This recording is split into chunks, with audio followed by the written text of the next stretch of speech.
This is Michael Imhotep, founder of the African History Network and host of the African History Network show. It is Sunday, June 9th, 2024, and we are live. Hope everybody's doing well today. We have a fantastic, exciting show planned today, and I'm going to deal with this nonsense that happened early in the week and this controversy from Representative Byron Donalds, Black Republican from Florida. We're going to talk about Representative Byron Donalds and Candace Owens are wrong about Black families, Jim Crow, man in the house rule, and welfare. Okay. And some of you all saw posted about this on my Facebook fan page, The African History Network, and my personal page, Michael Imhotep, Imhotep. So we have the flyer right here as well. You can check out. Okay. So I saw Byron Donalds on Joanne Reed's show on MSNBC, The Readout. I saw him on the Reverend Al Sharpton show on Saturday, June 8th. And so I saw his original comments as well. Roland Martin talked about him on Roland Martin Unfiltered. I was on Roland's show on Friday. We didn't get to it. He talked about it like the day before, something like that. And the reason why I wanted to deal with this is because some of these same Black conservative lies Candace Owens spewed on the Breakfast Club show with Charlemagne the God, and nobody there pushed back on her. This was back in March 2024. You know, we dealt with that here on the show also. I eviscerated her arguments here on the African History Network show and provided evidence to document what I was talking about. All right, so we're going to look at video of what Byron Donalds actually said, because he said people were lying about what he said, misquoting what he said, etc.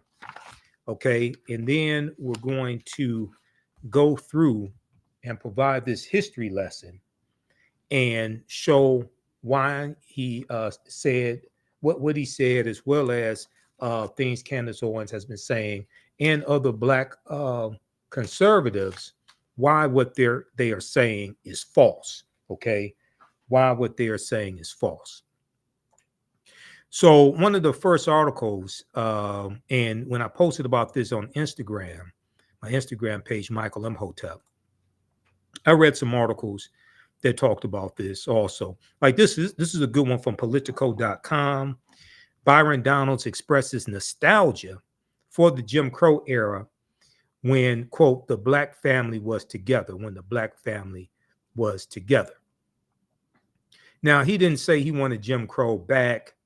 He didn't say Jim Crow was good for African Americans, but he implied that African American families were together during Jim Crow, and he implied somehow the Jim Crow era was better. And now the fake argument that these conservatives are trying to make is, especially African American conservatives, what they try to do is say that the policies of the Great Society program from Lyndon Baines Johnson, these policies harmed African American families, and therefore somehow African American families were better prior to these policies. Okay, so anti-poverty policies, welfare, different things like this.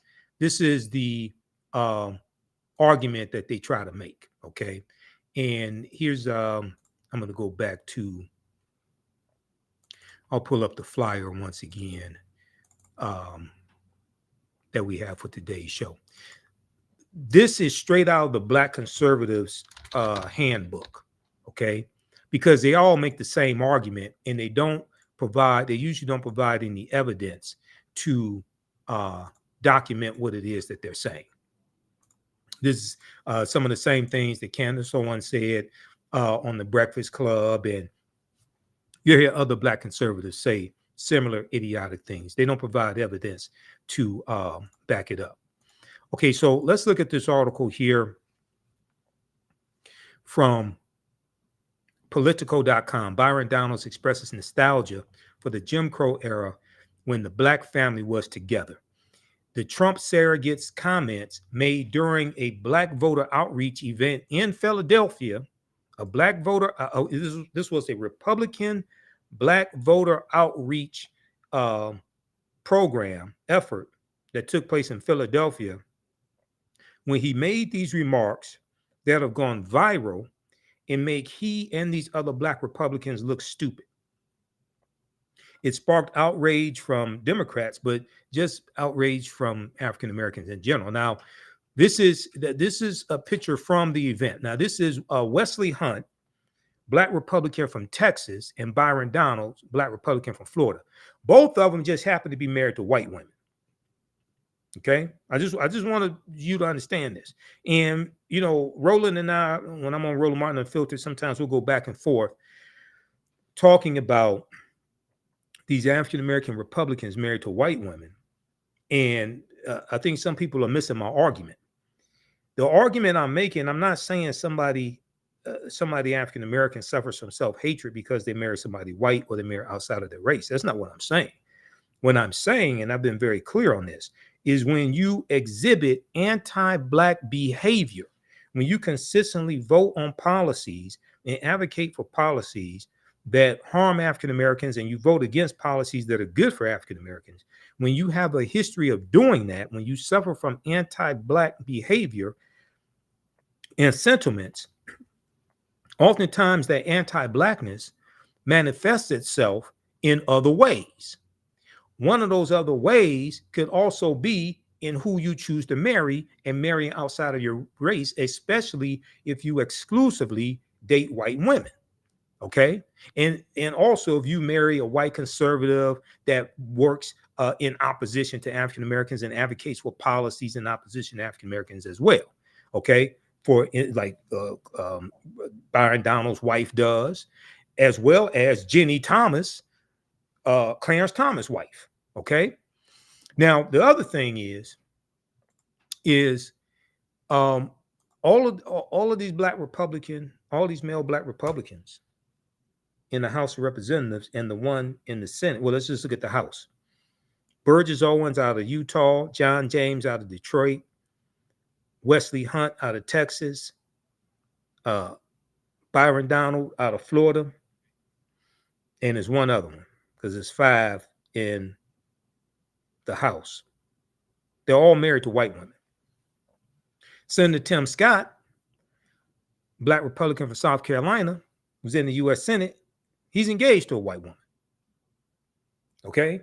Now, I'm not saying they suffer from anti-Blackness because they're married to white women or engaged to white women. I'm saying that because they suffer from anti-Blackness, you can easily see how they ended up with who they ended up with. That's what I'm saying. Okay, Representative Byron Donalds was on the defensive on Wednesday as Democrats attacked him for comments he made the night before on Tuesday. So this event took place on Tuesday, June 4th in Philadelphia, Tuesday, June 4th, in a gentrified area of Philadelphia, by the way. Okay. As Democrats attacked him for comments he'd made the night before praising Black families under the era of racial segregation in America. Okay. Now he said during Jim Crow, the Black family was together, quote unquote.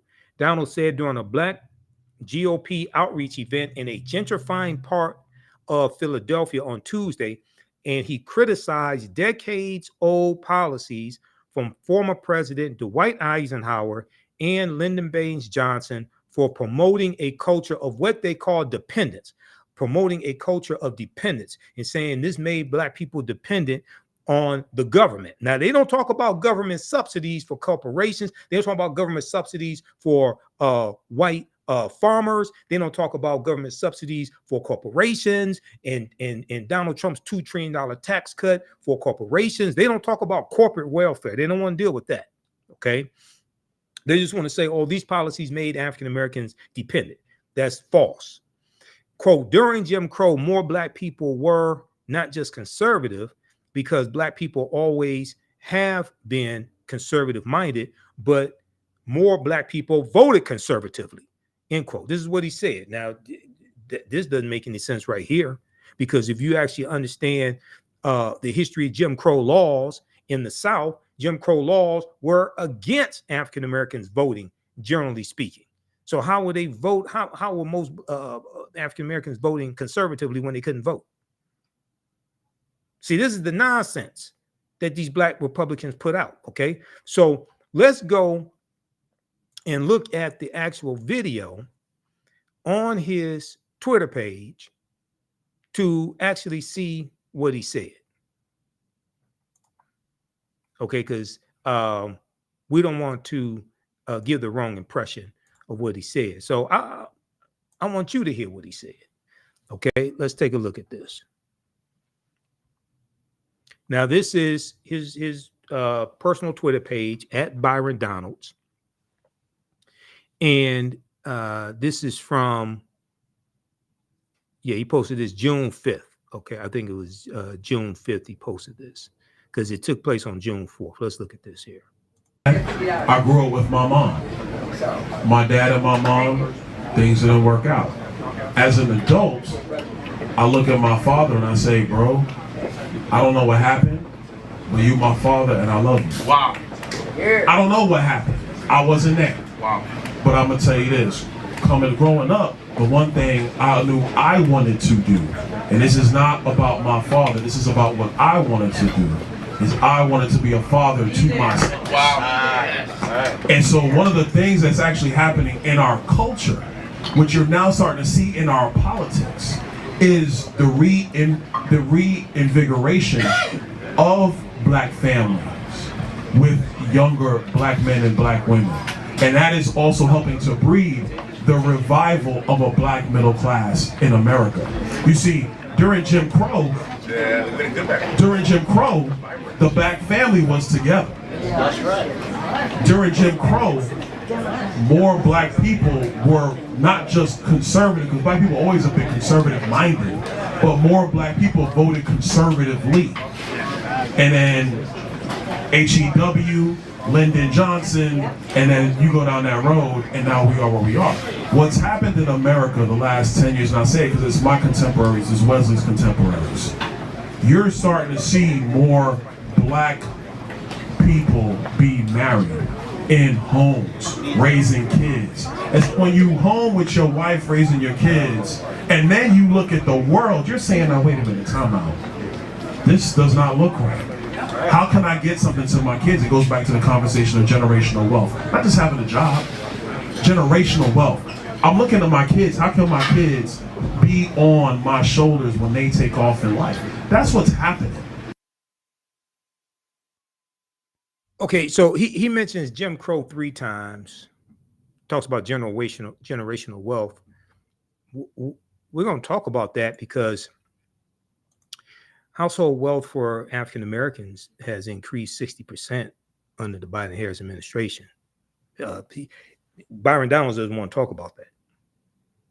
Okay, so he brought up Jim Crow 3 times. Okay, so after that took place, what happened was House Minority Leader Representative Hakeem Jeffries, who understands history because one of his uncles is one of my teachers, Dr. Lyndon Jeffries. House Minority Leader Representative Hakeem Jeffries eviscerated Byron Donalds on the House floor. Here's what.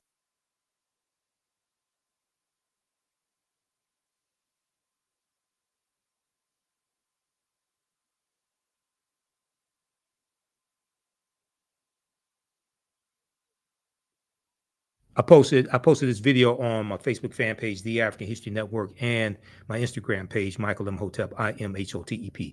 So this is House Minority Leader Representative Hakeem Jeffries, and he understands history because his uncle is one of my teachers, Dr. Lyndon Jeffries. Let's take a look at this. Come to my attention that a so-called leader has made the factually inaccurate statement that black folks were better off during Jim Crow. That's an outlandish, outrageous, and out-of-pocket observation. We were not better off when a young boy named Emmett Till could be brutally murdered without consequence because of Jim Crow. We were not better off when black women could be sexually assaulted without consequence because of Jim Crow. We were not better off when people could be systematically lynched without consequence because of Jim Crow. We were not better off when children could be denied a high-quality education without consequence because of Jim Crow. We were not better off when people could be denied the right to vote without consequence because of Jim Crow. How dare you make such an ignorant observation? You better check yourself before you wreck yourself. Okay, so then he quoted Ice Cube as well. Check yourself before you wreck yourself. So, all right. So that was Representative Hakeem Jeffries as well. And there's been a lot of backlash from this. Representative Jasmine Crockett was on MSNBC this weekend. I think she was on Alex Witt's show on MSNBC. I posted a clip from when Byron Donalds was on Joy and Reed's show, MSNBC. And it didn't go too well for Byron on Joy and Reed. Okay. Here's a clip from this, and this is on our Facebook fan page, also on my YouTube channel. Let me flip over to.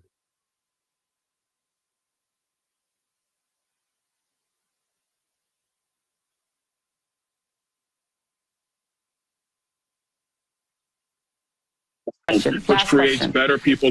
Last question, and then I'm going to let you go. Last question. We're out of time, but I'm going to give you one more question. During Jim Crow, could your family have existed? You are in an interracial marriage. Your wife is a white conservative activist. Could your family have existed at all during Jim Crow? No, it could not, Joy, and we all know that. But that's why I am blessed to live in America today as opposed to America during that time. But we cannot ignore the realities of not having fathers in homes. That is important for Black people today and all people today as we move forward for a better America. We are out of time. What I'm grateful for is that we do not live in the Jim Crow era and that fathers do not face the threat of lynching. I'm very grateful of that. Perhaps don't bring up Jim Crow when you're trying to make that example. Representative Byron Donalds, thank you for being here, and we'll be right back. Okay, so I saw the full interview that Byron did with Joanne Reed, and you see, so I posted this on my Instagram page. I put this caption here. Trump-loving Black Republican, and let me see if I can zoom in on this. It won't zoom in. Trump-loving Black Republican, Representative Byron Donalds, Republican of Florida, admits he is blessed to live in Joe Biden's America. He said he's blessed to live in America today, right? As opposed to America under Jim Crow. Oh, so you're blessed to live in Joe Biden's America. This is what you're saying. And Joy asked the question, could Byron Donalds' interracial family have existed during Jim Crow? We know the answer is no. If it did exist, he'd be running for his life. Okay, especially in the South. Okay, he'd be running for his life. And so it was a good interview that Joy did. Creates better people. It was a good interview that Joy did. Then Byron went on Reverend Al Sharpton's show on Politics Nation, MSNBC. He was on Saturday, June 8th, 2024. Okay.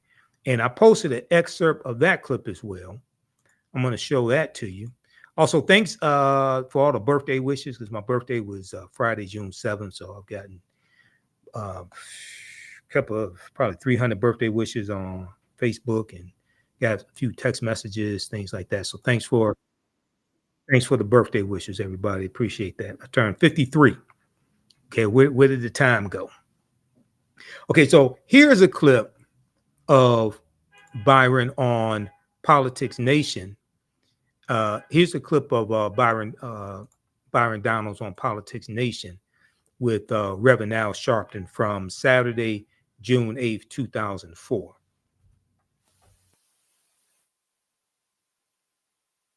We are going to talk about the era, Congressman, and you name a race-based law, then you cannot take race out of the fact Jim Crow was a law against black people. You weren't just talking about the era of Dwight Eisenhower and Harry Truman. You named Jim Crow. There's only one way you could deal with Jim Crow, and that's by race. I mean, look. Look, you and I have mutual friends. People say you're a straight shooter. Yes. We may disagree on politics. I'm giving you the benefit of the doubt. But look, you were born in Brooklyn. You went down into the South, went to Florida State. You have an interracial marriage. You're the congressman of a district that's not a black district. I mean, how can you even live with yourself acting like Jim Crow was a good era or better era for blacks? What happened to you? Okay, that's real cute. That's real cute. I did not say that. And I'm not going to sit here and have to insinuate that against you.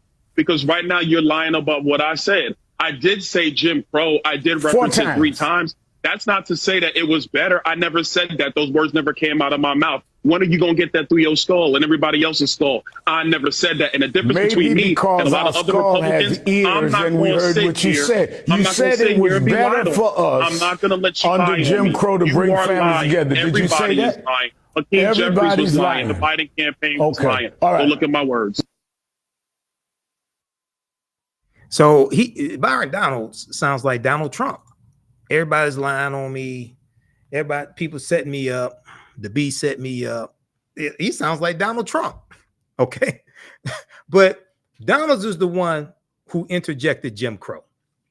And they did that for a reason. It's just like when Candace Owens said, oh, we had African Americans had a higher marriage rate during slavery than they do today. Like, you trying to say slavery was a good thing? You want to bring slavery back? So I'm going to go through and dissect these arguments and provide historical evidence to show how these people are lying. Okay. Byron Donalds, Candace Owens, these other black conservatives out here who are running this hustle. They're all reading from the same black conservative playbook. They're all reading from the same black conservative playbook. I understand the playbook. That's how I know what they're about to say. And that's how they all say the same thing. Okay. So let's look at, let's approach it this way.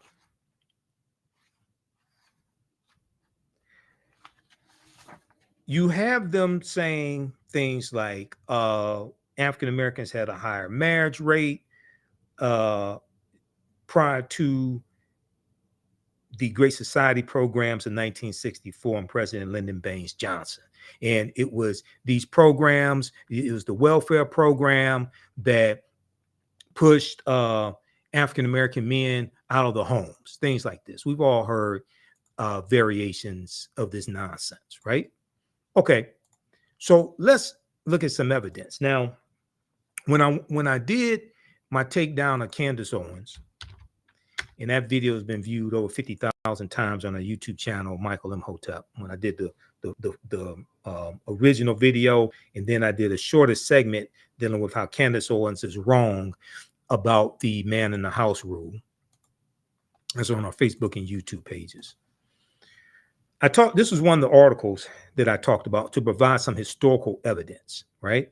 This is a good article from theroot.com. Theroot.com. I'm not a big fan of the Root, but every now and then they do have some good articles. This is an article from June 17th, 2011. June 17th, 2011, by Cynthia Gordy, called Welfare, Fathers and Those Persistent Myths. Welfare, Fathers and Those Persistent Myths. And also when they talked about HEW, That's health, education, and welfare. It's dealing with policies under, the Great Society program from President Lyndon Baines Johnson. We're going to go through and look at some of those Great Society programs as well. Does the state discourage poor fathers from being present in their children's lives? There are the emblematic images like Diane Carroll as a single mother on welfare in the 1974 movie Claudine. Most of us have seen that movie Claudine, co-starring James Earl Jones. She was struggling to hide her boyfriend, James Earl Jones, from the white social worker, okay? Urban legends tell of man in the house rules that prohibit men from living under the same roof as moms who receive public assistance. Between media images, half-truths, and also well-meaning but flawed policies, the belief that the welfare system undermines poor families has been entrenched in the public mind for decades. All of us realize the critical importance of fathers in the home, said Ron Sims, Deputy Secretary of HUD, Housing Urban Development at the time. This is under the Obama administration. Secretary of HUD, he told TheRoot.com at the time, quote, "We want fathers to understand that they are welcome at our housing authority sites and that we want them there to play meaningful roles in raising their children and supporting the women that they've been with," end quote. Now, clearing up misconceptions. They have this section here in this article. Clearing up misconceptions. Let me scroll down to this right here. A particular fact that those giving the side eye to the American welfare system often trot out is that in 1890, married couples headed 80% of all Black households. Okay, so this is during the Jim Crow era, 1890. This is the same year of the Mississippi State Convention, where they rewrote the Mississippi State Constitution to impose poll taxes and literacy tests, property ownership requirements to be able to vote, to suppress the African American vote.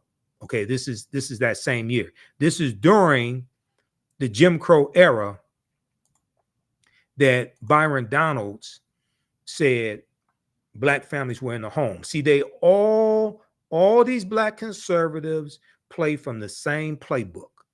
And I've been on panel discussions with them, blew them away because I'm a historian. I know they're lying. Read this article right here from the Washington Post. The Mississippi plan to keep Blacks from voting in 1890. We came here to exclude the Negro. We came here to exclude the Negro. This talks about what happened at the Mississippi State Constitution. This article is from May 1st, 2021 by Ronald G. Schaefer. And one of the things it talks about was Solomon Saladin Calhoun, who was a white county judge who presided over the Mississippi State Convention. And he said bluntly why they were there. Okay, he said, let's tell the truth if it burst the bottom of the universe. We have come here to exclude the Negro. Nothing short of this will answer. All right. And the delegates eventually adopted a literacy test and a poll tax geared to suppress the Black vote in a state with a Black majority. The Mississippi Plan became the model throughout the South, part of a raft of racially oppressive Jim Crow laws that ended Reconstruction. Okay, now, you're going to have some Jim Crow laws prior to Reconstruction ending. Going back to like 1865, 1866, these were Black codes, right? But the Union troops are in these former Confederate states in the South, enforcing to various extents the new rights of African Americans. So these Black codes, these Jim Crow laws, don't take really full effect until after Reconstruction ends with the Compromise of 1877. Okay. And then you're going to have these state constitutions, Mississippi, 1890, South Carolina, 1895, Louisiana, 1898, Alabama, 1901, etc., Oklahoma, Georgia, etc. Okay. All right. So it's important to understand this period of time, you know, talking about Jim Crow, this and then into the early 1990s prior to 1964. It's going to be the Civil Rights Act of 1964, then the Voting Rights Act of 1965 that strike down Jim Crow laws and strike down these laws that put obstacles in the way of the 15th Amendment to the U.S. Constitution.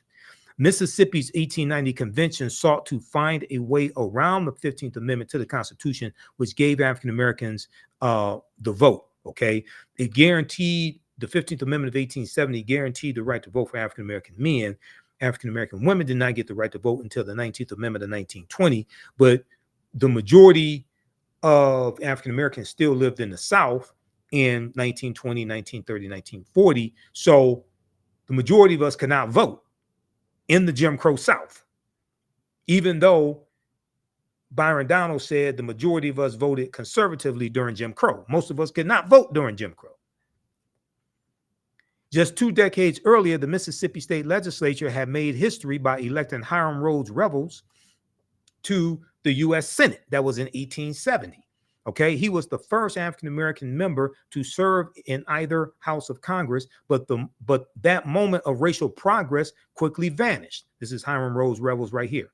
That moment of racial progress quickly vanished after President Rutherford B. Hayes removed all federal troops from southern states in 1877 because he was the Republican candidate for president. Neither Rutherford B. Hayes nor Samuel J. Tilden, the Democratic president in the 1876 presidential election, had enough electoral college votes to become president-elect. There was a backroom deal at the Wormley Hotel in 1877 where Republicans agreed to Rutherford B. Hayes will remove the Union troops out of the South if the Democrats did not contest him becoming president. And this is what happened. And this ends Reconstruction. Now there's racial violence that's take place that contributes to Reconstruction in 1877. There's an economic depression in this country going back to 1873 called the Panic of 1873. Then in 1874, Democrats take back control of the House of Representatives for the first time since prior to the Civil War, which began in 1861. And because of this economic depression that's taking place, 1876, you have 14% unemployment rate in the country. You have hundreds of businesses, actually thousands of businesses that have closed, things of this nature. Then there were allegations of corruption against President Ulysses S. Grant. So these are contributing factors to Republicans losing power, but also as we go further into the mid 1870s and leading up to 1877, there is a decreasing commitment from Republicans to continue to enter into racial conflicts in the South. Okay, so for instance, in 1871, when you have the Ku Klux Klan Act of 1871, and President Ulysses S. Grant declares martial law in 9 counties in South Carolina, right, to intervene on behalf of African Americans. But then when the Clinton, Mississippi riot of 1875 takes place in Clinton, Mississippi, President Ulysses S. Grant institutes his non-intervention policy because they got tired of intervening into racial conflicts in the South, and there was a declining commitment from Republicans to keep doing this, okay? So this is going to lead up to 1877 and the Compromise of 1877, okay? And I encourage people to, if you read the Smithsonian Mag, read the article when you look at why the Department of Justice was created. It was created in 1870.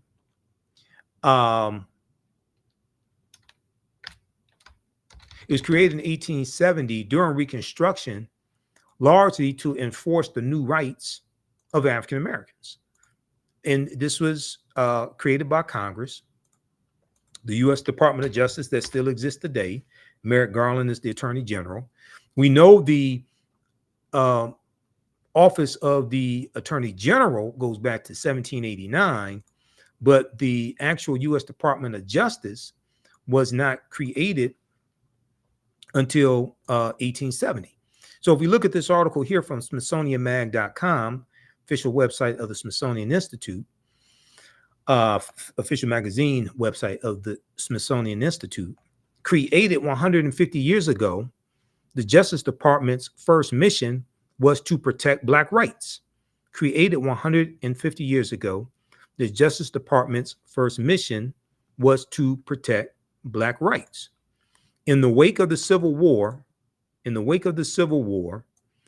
the government's new force sought to enshrine equality under the law. Now, this is an excellent article by Brian Greene, July 1st, 2020. Okay, this is like 2 months after George Floyd was killed. That was May 25th, 2020. Now, this lithograph right here, this is the lost cause, worse than slavery. This is the White League and the Ku Klux Klan, two domestic terrorist organizations. A cartoon by illustrator Thomas Nast shows a member of the White League and a member of the Ku Klux Klan joining hands over a terrorized Black family. Incidentally, Thomas Nast was the cartoonist who really popularized the secular figure of Santa Claus. It's Thomas Nast's drawings of the jolly fat fellow in the red suit with the rosy cheeks that really popularizes Santa Claus. Yes, you have Clement Clark Moore's poem, A Visit from St. Nicholas, but the actual image of Santa Claus that we know today goes back to Thomas Nast and his cartoon drawings of Santa Claus. Amos T. Ackerman was an unlikely figure to head the newly formed Department of Justice. In 1870, the United States was still working to bind the nation's wounds, torn open by the Civil War. During this period of Reconstruction, which is 1865 to 1877, the federal government committed itself to guaranteeing full citizenship to all Americans, regardless of race. At the forefront of that effort was Amos T. Ackerman, a former Democrat and enslaver from Georgia, a former slave owner and a former officer in the Confederate Army.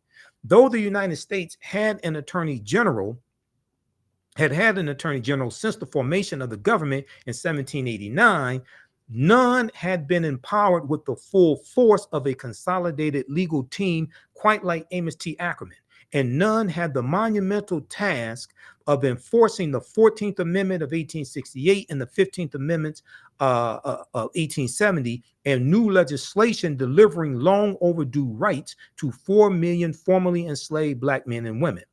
This department's work on behalf of the emancipated population was so central to its early mission that Amos T. Ackerman established the department's headquarters in the Freedmen's Savings Bank building. The Freedmen's Bank, created in 1865 as an act of Congress. We know the Freedmen's Bank is going to collapse in 1874.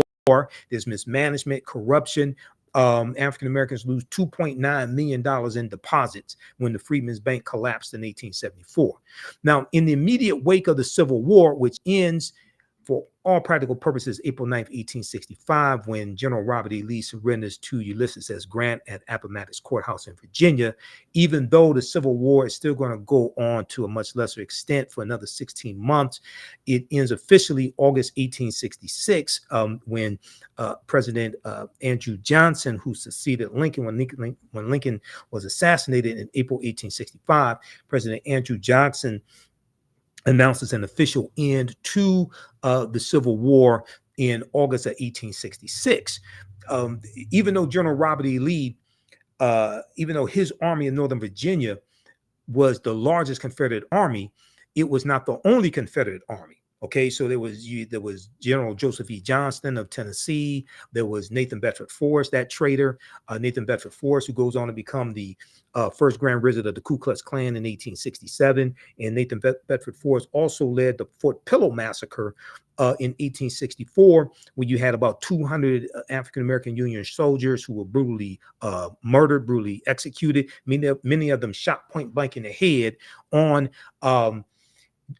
General Nathan Bedford Forrest's orders. Okay, so these smaller Confederate armies, terms of surrender had to be negotiated with those generals as well. So the Civil War goes on for a much smaller extent for another 16 months. Officially ends August 1866. History.com has a good article dealing with that. So I teach all this in my the second online class that I teach.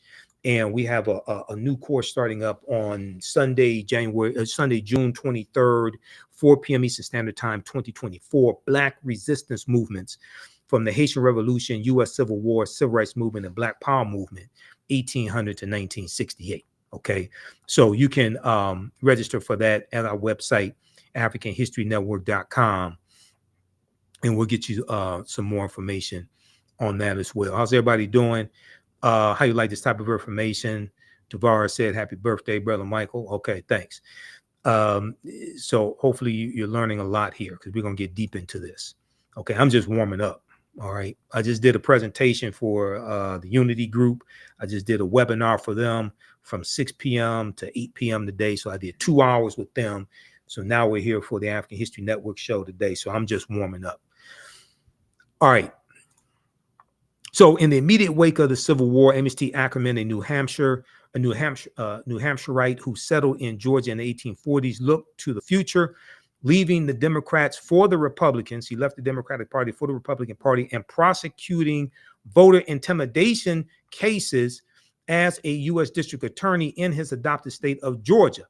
Reflecting on his decision to switch his allegiance to the party of Lincoln, the Republican Party, Amos T. Ackerman said, quote, "Some of us who had adhered to the Confederacy felt it to be our duty when we were to participate in the politics of the Union to let the Confederate ideas rule us no longer. Let the Confederate ideas rule us no longer.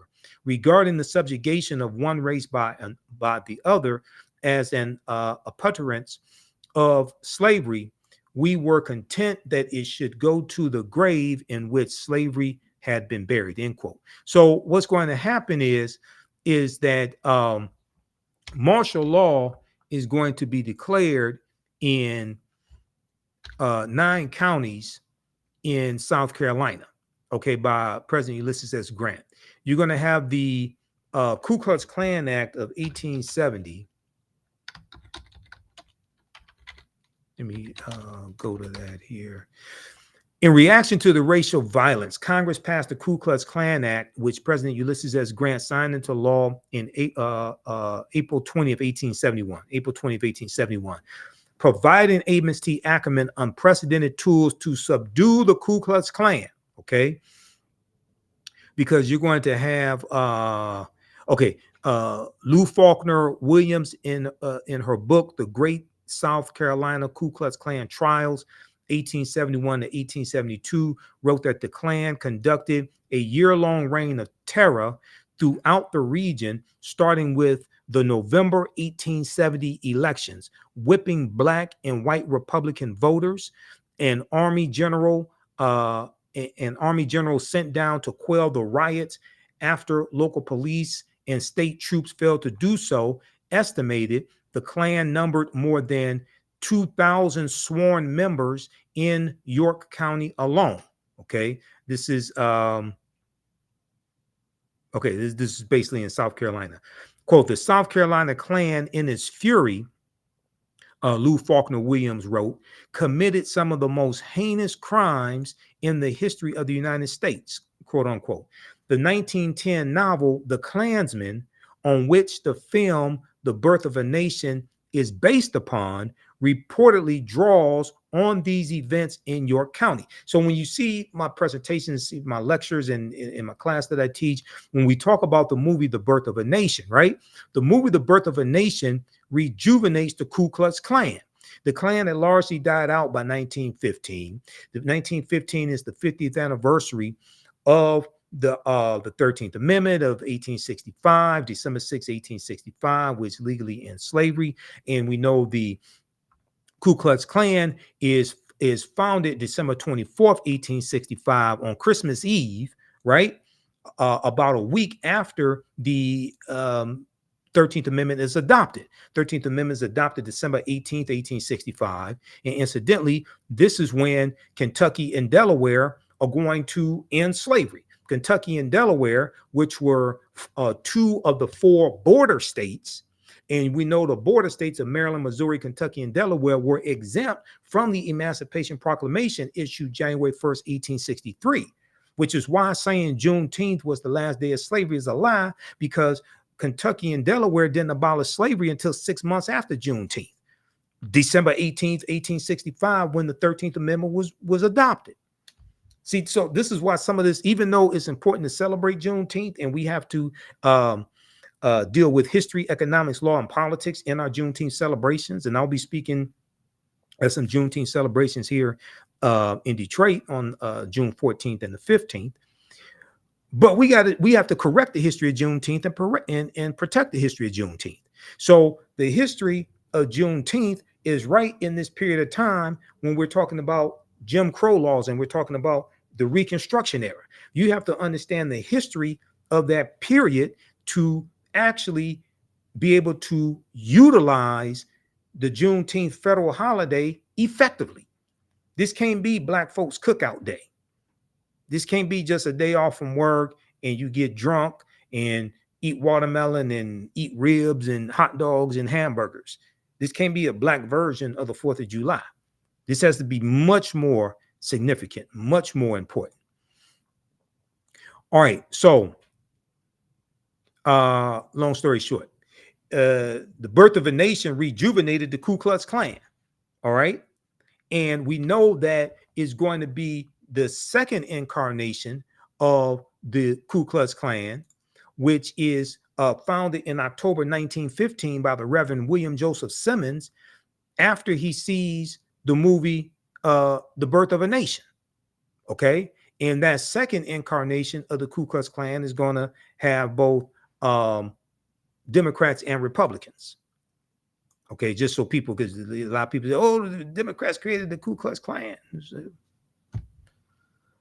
You had white supremacists that didn't belong to any party that were members of the Ku Klux Klan, if you want to tell the truth about it. Okay, now, hold on. There was an article I was just about to show you. Where did that go? Right here. The Ku Klux Klan Act of 1871 is still on the books. A lot of people may not know this. It's still on the books. And if we look at this article from August 1st, 2023, see, this is why a lot of Black Republicans don't want you to know this. They get their talking points from white Republicans, and they teach them very well. They teach them very well. Okay. This is why they don't want you to understand this history, because if you start studying this history, then you start studying law. Donald Trump is charged under civil rights law used to prosecute KKK violence. This is from the Washington Post. The provision was originally adopted in 1870 and was intended to protect the newly codified rights of Black citizens and the Civil War, after the Civil War. This is a good article by Isaac Stanley Becker and Spencer S. Sue, August 1st, 2023, from the Washington Post. And it deals with the Ku Klux Klan Act of 1871 that we just talked about during the Reconstruction era. And even though there's a third of the Four Enforcement Acts, 1870, Ku Klux Klan Act of 1870. and Ulysses S. Grant declares martial law in 1871. The statute, section 241 of Title 18 of the U.S. Code, was originally adopted as the Enforcement Act of 1870. It was the first in a series of measures known as the Ku Klux Klan Acts, designed to protect rights guaranteed by the 13th, 14th, and 15th Amendments, collectively called the Reconstruction Amendments.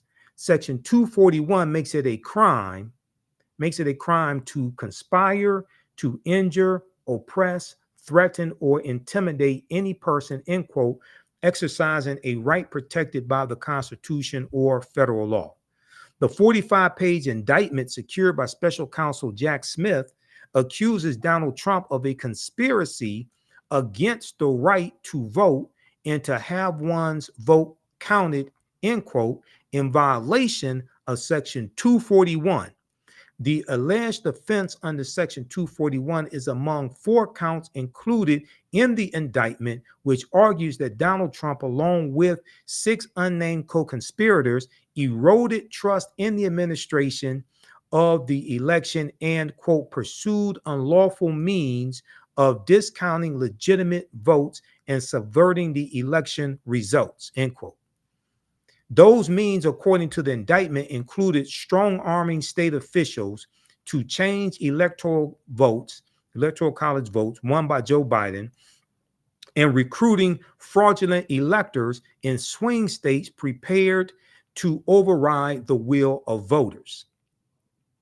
The alleged conspiracy included using the authority of the Justice Department to create doubt about the election results and encourage the presentation of those illegitimate electors as alternatives to Biden's valid electors. And according to the indictment, it involved pressuring Vice President Mike Pence to delay or thwart the certification of Biden's victory on January 6, 2021, and capitalizing on the violence unleashed that day to, quote, levy false claims of election fraud and convince members of Congress to further delay the certification based on those claims, end quote. Okay. So what Donald Trump is charged with from Special Counsel Jack Smith is directly related to the Ku Klux Klan Act of 1870, which was put in place to protect the rights of African Americans. And this son of a bitch tried to invalidate the vote of 16.9 million African Americans when he tried to overturn election results. He belongs up underneath the prison for the rest of his miserable life. Initially wielded against the Ku Klux Klan for keeping newly emancipated Black people from exercising the right to vote, Section 601 has also been used to prosecute a wider range of election subversion, including threatening or intimidating voters, impersonating voters, destroying ballots, and preventing the official count of ballots. It has also been a linchpin of broader civil rights enforcement used to prosecute hate crimes and law enforcement misconduct. Derek Chauvin, the police officer who pressed his knee into George Floyd's neck in Minneapolis, pleaded guilty in 2021 to violating a related statute, Section 242, which makes it a crime for public officials acting in their official capacity to deny a person's constitutional right.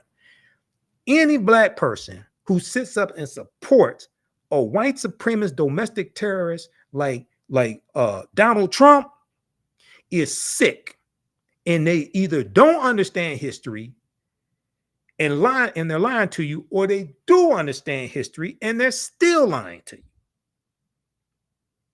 You can't understand history and support this demon right here, Donald Trump. Go read this article here. What Donald Trump is being charged with, the law that he's being charged with, that's from the Ku Klux Klan Act. Isn't it poetic justice that this traitor is being charged with the same thing that they were charging these domestic terrorist Klansmen in 1871 of prosecuting them and putting them in jail? Now, let me ask you a question. Who's explaining this to you? Who have you heard explain this to you? Has the Breakfast Club explained this to you? Charlemagne the God, all these black social media disinformation agents out here? Who's explaining this to you? This article didn't come out yesterday. This article, we talked about this here on the African History Network show before. This is the type of research I do. Okay. This article is from 2023.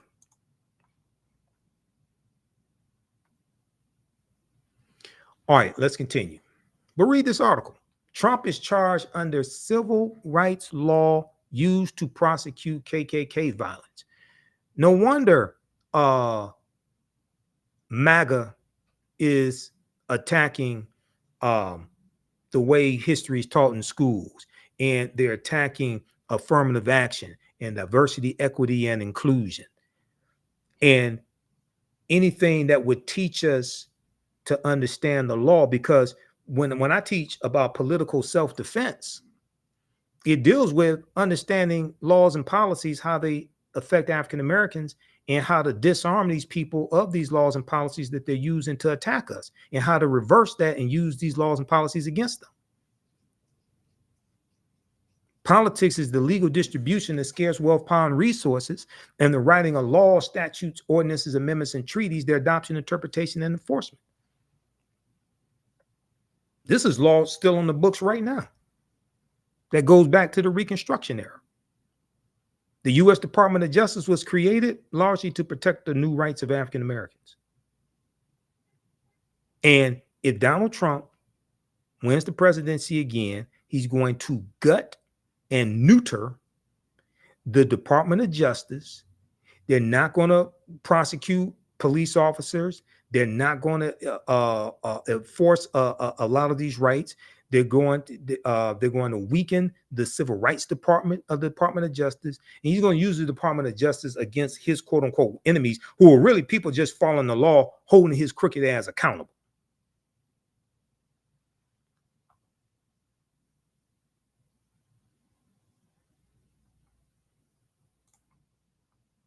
Okay, now we got this person. I don't know how often Velma watches the African History Network show.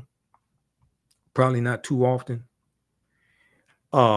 She said, my question to you is, do you understand that there is no one running for president that deserves the black vote in America? That's false. Have you read this document right here, Velma?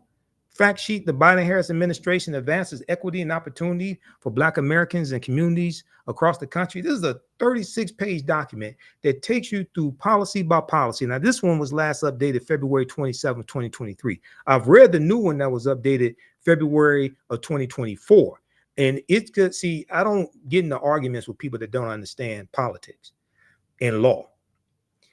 This takes you through, this is at whitehouse.gov, where all this information is.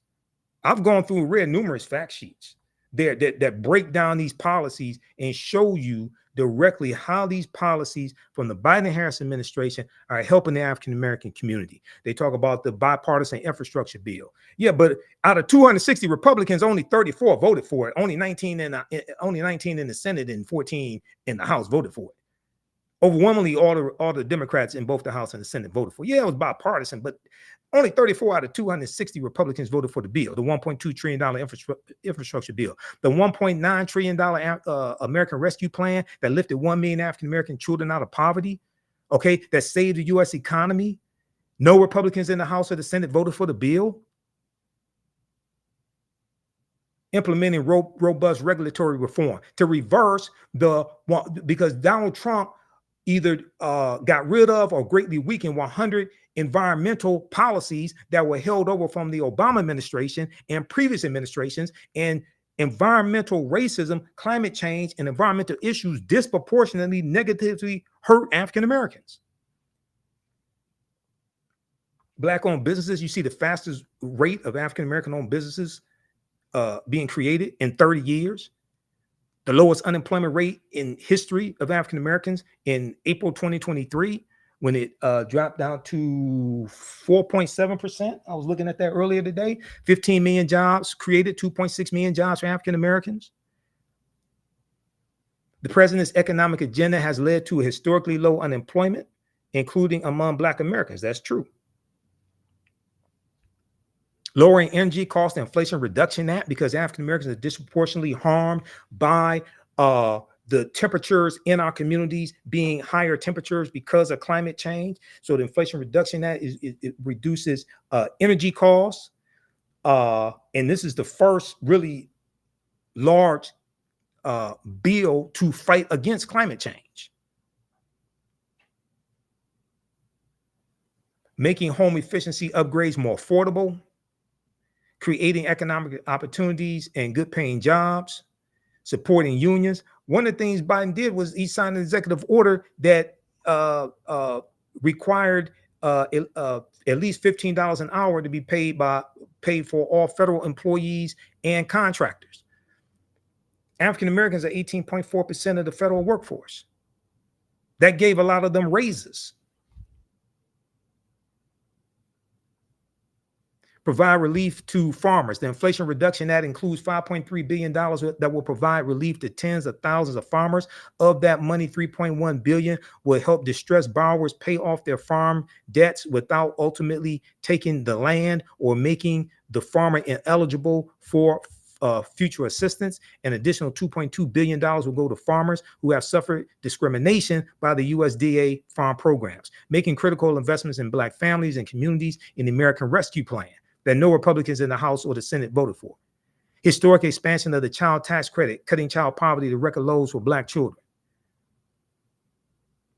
Then you look at the investment that was made for childcare, supporting childcare providers and reducing childcare costs for Black families. Black families are nearly 2 times more likely than white parents to have to quit, turn down, or make a major change in their job due to childcare disruptions. The American Rescue Plan that no Republicans in the House or the Senate voted for, that Byron Donalds voted against, that Wesley Hunt voted against, that every Black Republican in the House of Representatives voted against, and punk ass Senator Tim Scott voted against this as well. The American Rescue Plan provided a $39 billion lifeline to help child care providers stay open and compensate early child educators as they provide safe and healthy environments for children and help parents work. States have already delivered American Rescue Plan stabilization grants to more than 200,000 child care providers, 1 in 5 of whom are Black. That's 20%, with 13.5% of the population. That's 20% for those who are mathematically challenged. Let me repeat this. Who is explaining this to you? Who is explaining this to you? American Rescue Plan stabilization grants were delivered to more than 200,000 child care providers. 1 in 5 of these child care providers are African Americans, serving as many as 9.5 million children and their families. In most states, providers in 98% of persistent poverty counties receive aid, and more than half of the providers receiving funds were operating in the most racially diverse counties in the country. Okay, read the rest of that. Then you go to the American Rescue Plan also helped lower child care costs for all families, including Black families, including by expanding the child and dependent care tax credit.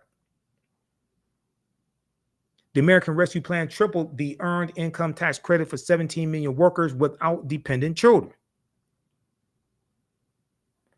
Then they talk about the $46.5 billion that was in the American Rescue Plan for renter assistance for renters as well as landlords, and how some African Americans were able to take advantage of that and stay in their homes. Extending a lifeline to struggling small businesses and expanding access to capital.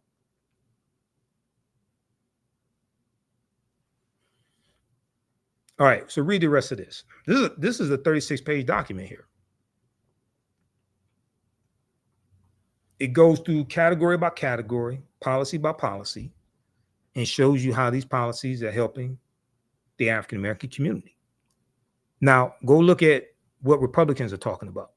Most of them are against these policies. Most of them voted against this stuff, trying to undermine it. Student loan debt forgiveness.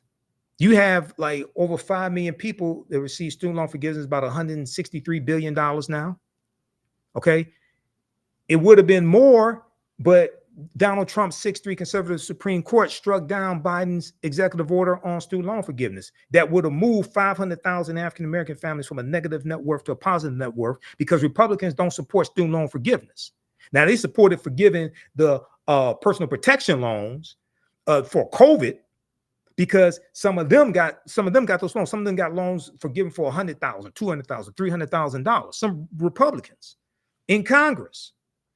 Advancing equitable employment outcomes and boosting wages for Black federal workers. On June 25th, 2021, President Joe Biden signed an executive order on advancing diversity, equity, inclusion, and accessibility, DEIA, in the federal workforce. This executive order launched a whole of government initiative to cultivate a federal workforce that draws from the full diversity of the nation and that advances equitable employment opportunities for workers from underserved communities.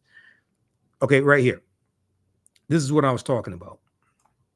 Further, the president has taken a series of executive actions leading to a $15 minimum wage for employees of federal contractors and federal employees. These actions impacted more than 370,000 workers in 2022 alone, including Black workers who disproportionately make up this population, because African-American workers are 18.4% of the 370,000 workers, helping to address long-standing wage disparities, reversing decades of disinvestment through the bipartisan infrastructure bill, because there's money in the infrastructure bill that most Republicans didn't vote for that would not only replace lead pipes like in Flint, Michigan, that desperately needs it, but also 3,000 communities across the country that had higher lead levels than Flint, Michigan did. But one of the things it's also going to do is it's going to repair the damage that the expressways did that separated African-American communities. When the U.S. Interstate Highway Acts in 1952 and 1956 drove 41,000 miles of interstate highways all across the country, okay, and it ran through 1,600 African-American communities, disrupting African-American communities. One of them was the Black community where the top supermarket was and is, that was shot up by the shooter in Buffalo, New York. That was an area, that was an African-American community that was bisected by the highways.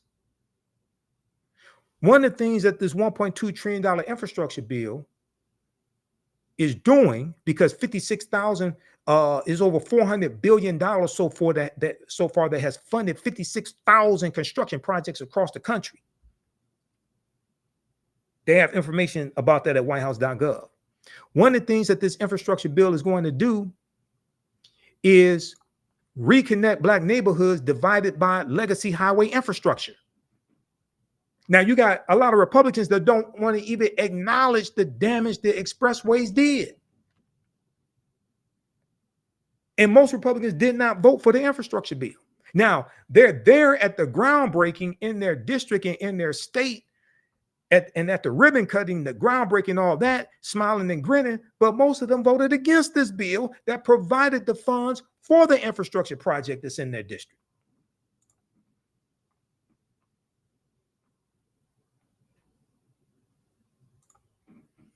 And provide other resources to finally give Black communities a fair shot at the American dream.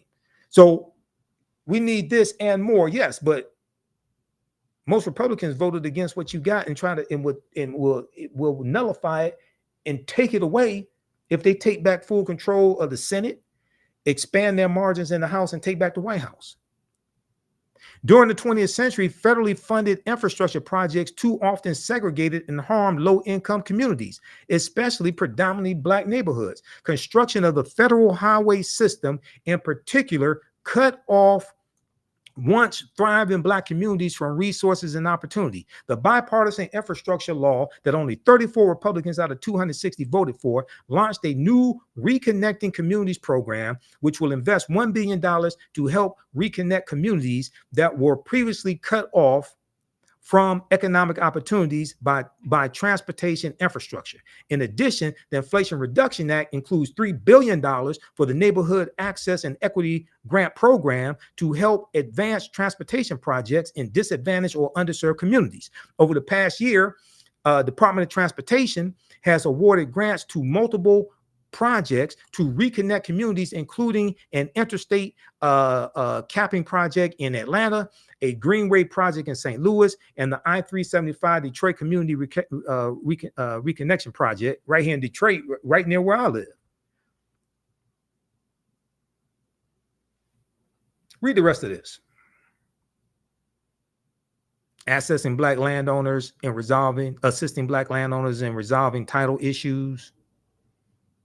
An estimated 60% of black-owned land in the South is heirs' property that passes through inheritance without a will, and that, as a result, has historically rendered owners ineligible for U.S. Department of Agriculture, USDA programs, including lending. I've done entire shows dealing with heirs' property because the loopholes in heirs' property laws is one of the ways historically our land has been taken away from us.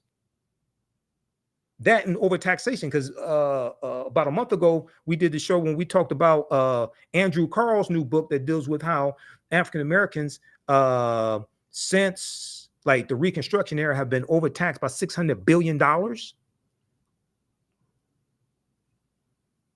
In July 2021, the USDA rolled out the heirs property relending program, which primarily aids underserved communities, including Black Americans. The new program provides funds to assist heirs in resolving ownership and succession issues on farmland with multiple owners. Launched an initiative to cut junk fees. Who's tired of junk fees? Lowering healthcare costs and improving health outcomes for Black communities. President Biden is committed to keeping healthcare costs down for individuals and families and improving access to healthcare to address disparities in Black communities. These policies and programs include lowering healthcare costs and expanding coverage. There's a record number of people who signed up for the Affordable Health Care Act now, 41 million. Many of them are African Americans. Millions of lower and middle income Black families enrolled in health insurance marketplaces saw their premiums lowered or eliminated as a result of the American Rescue Plan and will continue to benefit from provisions included in the Inflation Reduction Act. Oh, by the way, did I tell you no Republicans in the House or the Senate voted for the Inflation Reduction Act? I forgot to tell you that. No Republicans in the House or the Senate voted for the Inflation Reduction Act, and they're saying if they take back control of the keep control of the House, take back control of the Senate and the White House, they're going to reverse some of the policies that are in the Inflation Reduction Act that are beneficial to us.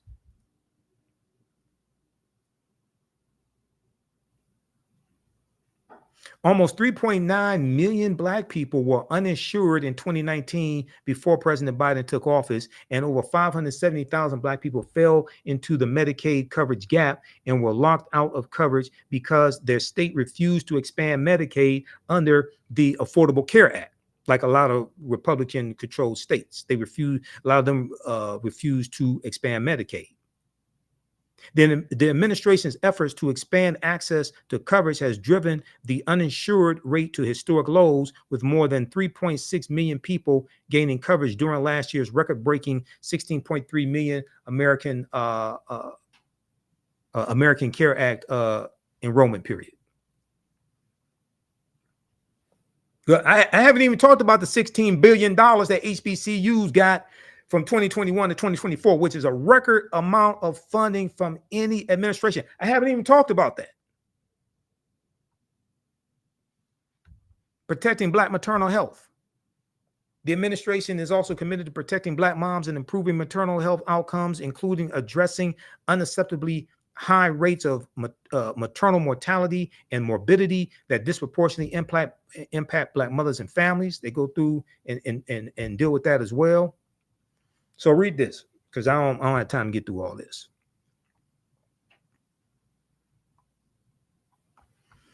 This is at whitehouse.gov. Now, this version was last updated February 27, 2023. The new one, they've consolidated this and streamlined it. So it's like 9 pages. That was updated February 2024. The Biden-Harris administration advances equity and opportunity for Black Americans and communities across the country. So when people say nobody has earned our vote, I don't know what the hell you're talking about. I really don't. You obviously have not read this. I can take you through these policies and break this stuff down. I don't know what you're talking about. But I can tell you what Republicans would do if they take back control of all this. They're going to reverse this stuff. And all you got to do, if you haven't read Project 20, if you don't know about Project 2025, I don't know what rock you're living up under. But that's like game over right there. Do you realize if Donald Trump becomes president again, he can get 2 more Supreme Court justices confirmed, which would be 5 out of 9, and these are lifetime appointments. Because if he gets reelected, Justice Roberts and Clarence Thomas are going to resign because they're going to step down because they're old, and Trump will appoint some young ultra conservatives in their 30s that could be there for the next 50 years ruling on cases. So play around if you want to. This is straight up war. Play around if you want to. This is why this chicanery and skullduggery of a Byron Donalds and Candace Owens is so pernicious, because I know they're lying and I can prove it. And they're working on behalf of these crazy MAGA people like Trump and his cronies.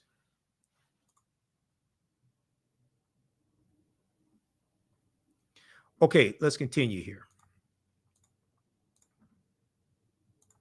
All right, now what I want to do, I want to go to, we're talking about man in the house rule, all that, right? Let's go back to this article here from theroot.com, because we started talking about Jim Crow history in the Jim Crow era. You got to understand, all this deals with history. Your understanding of politics is directly related to your understanding of history. I can listen to what people say and tell what they haven't read. And I can tell when they don't understand history. Okay? So let's go back to this article from theroot.com, which breaks this down, called Welfare Fathers and Those Persistent Myths. Welfare Fathers and Those Persistent Myths by Cynthia Gordy. Okay, we're going to go to the section that deals with clearing up misconceptions. A particular fact that those giving the side eye to the American welfare system often trot out is that in 1890, the same year as the Mississippi State Constitution was voted on and written at the Mississippi State Convention. That's how we got on that whole topic. 1890, married couples headed 80% of Black households. 1890, married couples headed 80% of Black households. The figure held constant over the next 7 decades through 1960. However, by 1970, after President Lyndon Baines Johnson established social reforms like WIC, the special supplemental nutrition program for women, infants, and children, food stamps, Medicaid, and public housing projects, Black families with mothers and fathers at home have fallen to 64%. Black 2-parent homes continue to plummet over the next 20 years, hitting 38% in 1990, where it has since remained. Okay, now it's gone up since then. This article is from 2011. I got some other evidence from the U.S. Census Bureau. It's gone up since, it's basically gone up since 1990. Okay, Black 2-parent homes continue to plummet over the next 20 years, hitting 38% in 1990.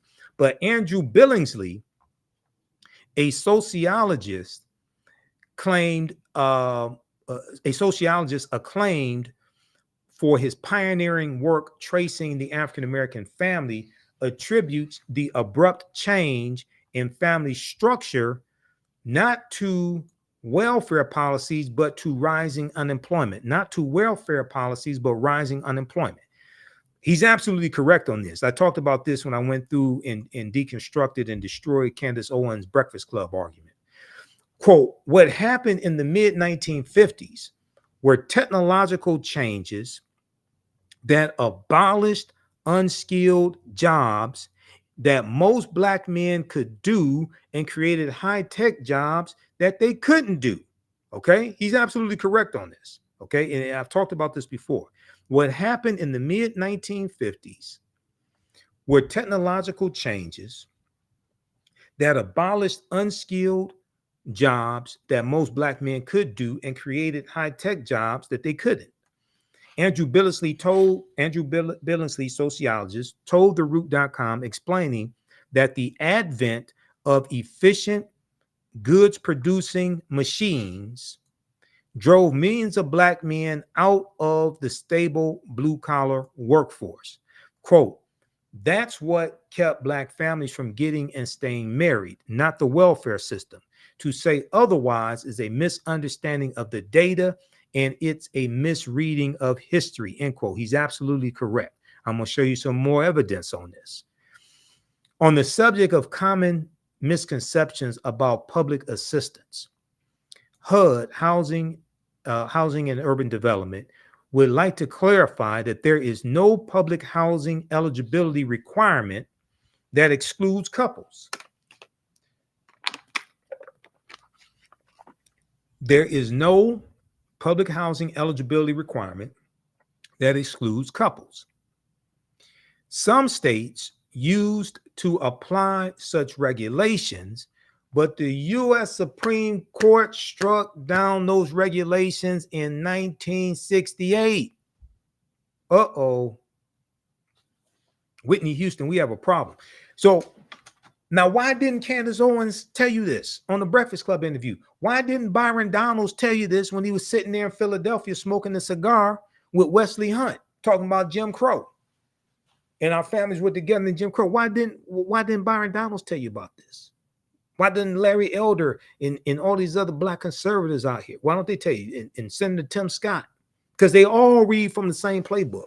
Quote, the notion that we have rules prohibiting fathers from living in the home is simply not true, said Sims, who added that the agency does take income levels into consideration. Quote, but if two parents are working and don't qualify, we have a significant supply of other affordable housing programs around the country for them, end quote.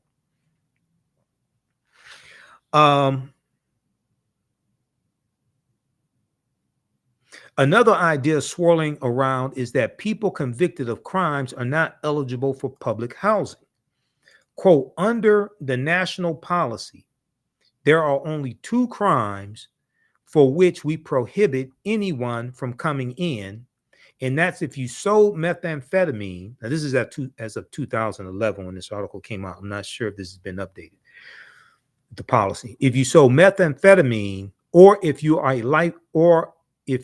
a lifetime registered sex offender. Okay, if you sold methamphetamine, or if you are a lifetime registered sex offender, Sims explained. Yet local authorities can set other standards, and some do bar applicants with records. Quote, our goal is family reunification. We've let local housing authorities know that we want that changed, end quote, said Sims. Okay, now, so read the rest of this article here. Welfare fathers and those persistent myths. Welfare fathers and those persistent myths. And I want to look quickly here at the man in the house rule, because this is some nonsense that Byron Donalds, when he was there in Philadelphia smoking a cigar, but in other since that took place in other media appearances where he tried to defend what he said, he talks about the policies from the Lyndon Baines Johnson and Great Society programs and how it broke up Black families, things like this. Okay, so let's look at this piece here from encyclopedia.com, which deals with the man in the house rule.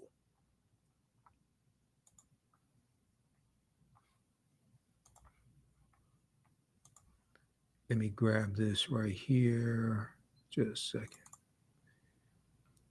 Okay. Because I haven't heard anybody else talk about this.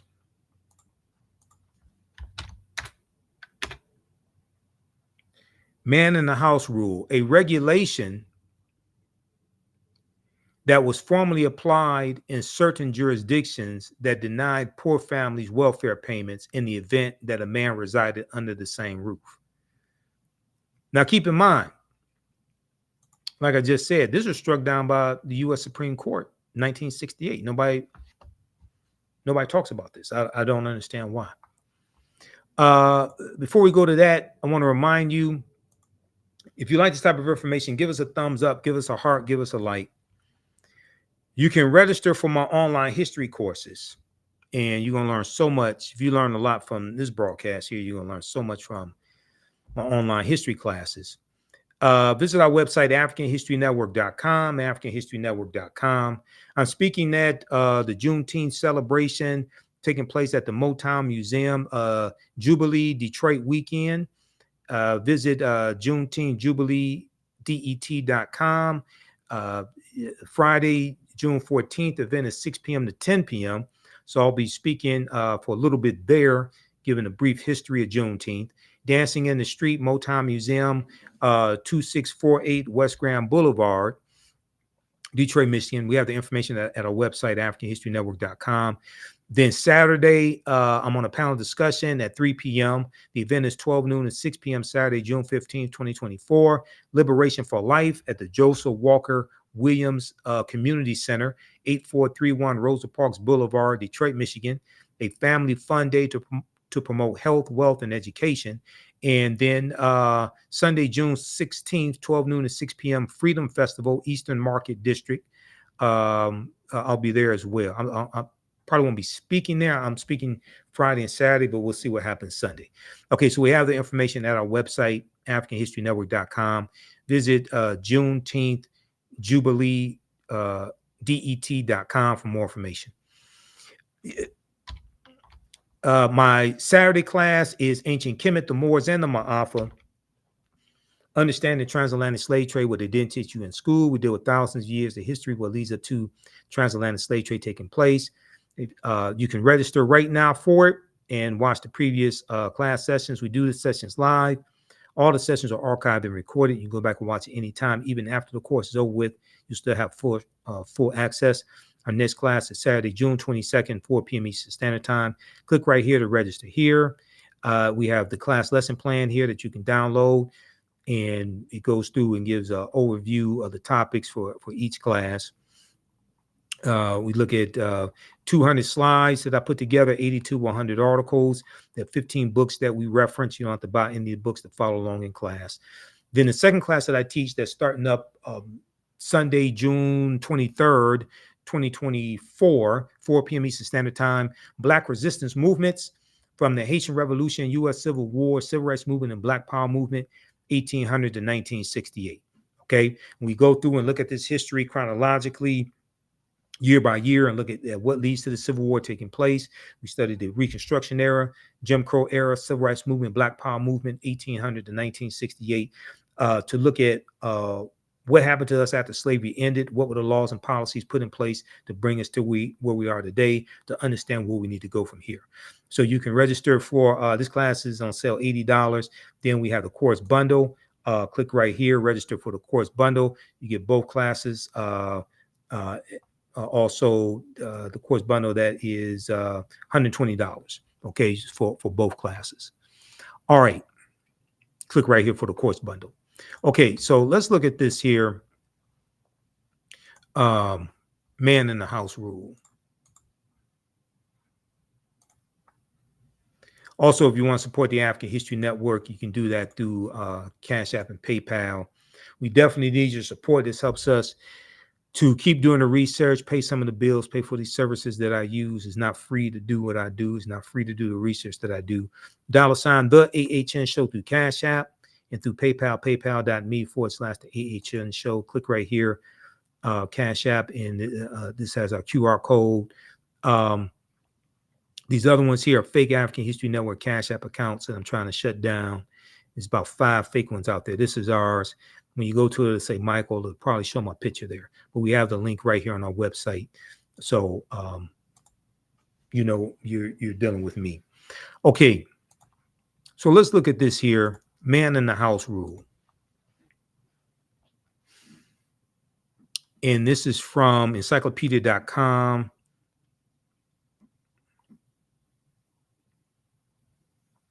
A regulation that was formally applied in certain jurisdictions that denied poor families welfare payments in the event that a man resided under the same roof with them. In the event that a man resided under the same roof with them.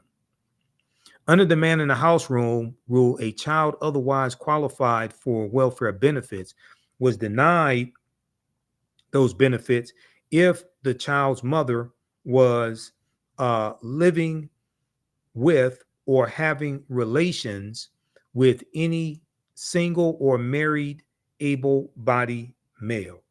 Okay, if the mother was living or having relations with any single or married able-bodied male. The man was considered a substitute father even if the man was not supporting the children. Before 1968, administrative agencies in many states created and enforced the man in the house rule. Now, this was enforced at the state level. See, Candace Owens and Byron Donalds, they blame President Lyndon Baines Johnson. They didn't say it was enforced at the state level, not coming from the federal government. Before 1968, administrative agencies in many states created and enforced the man in the house rule. In 1968, the U.S. Supreme Court struck down the regulation as being contrary to the legislative goals of the Aid to Families of Dependent Children, known as AFDC. But wait a second. The Black conservatives say this was the whole purpose of these diabolical programs to break up the Black family.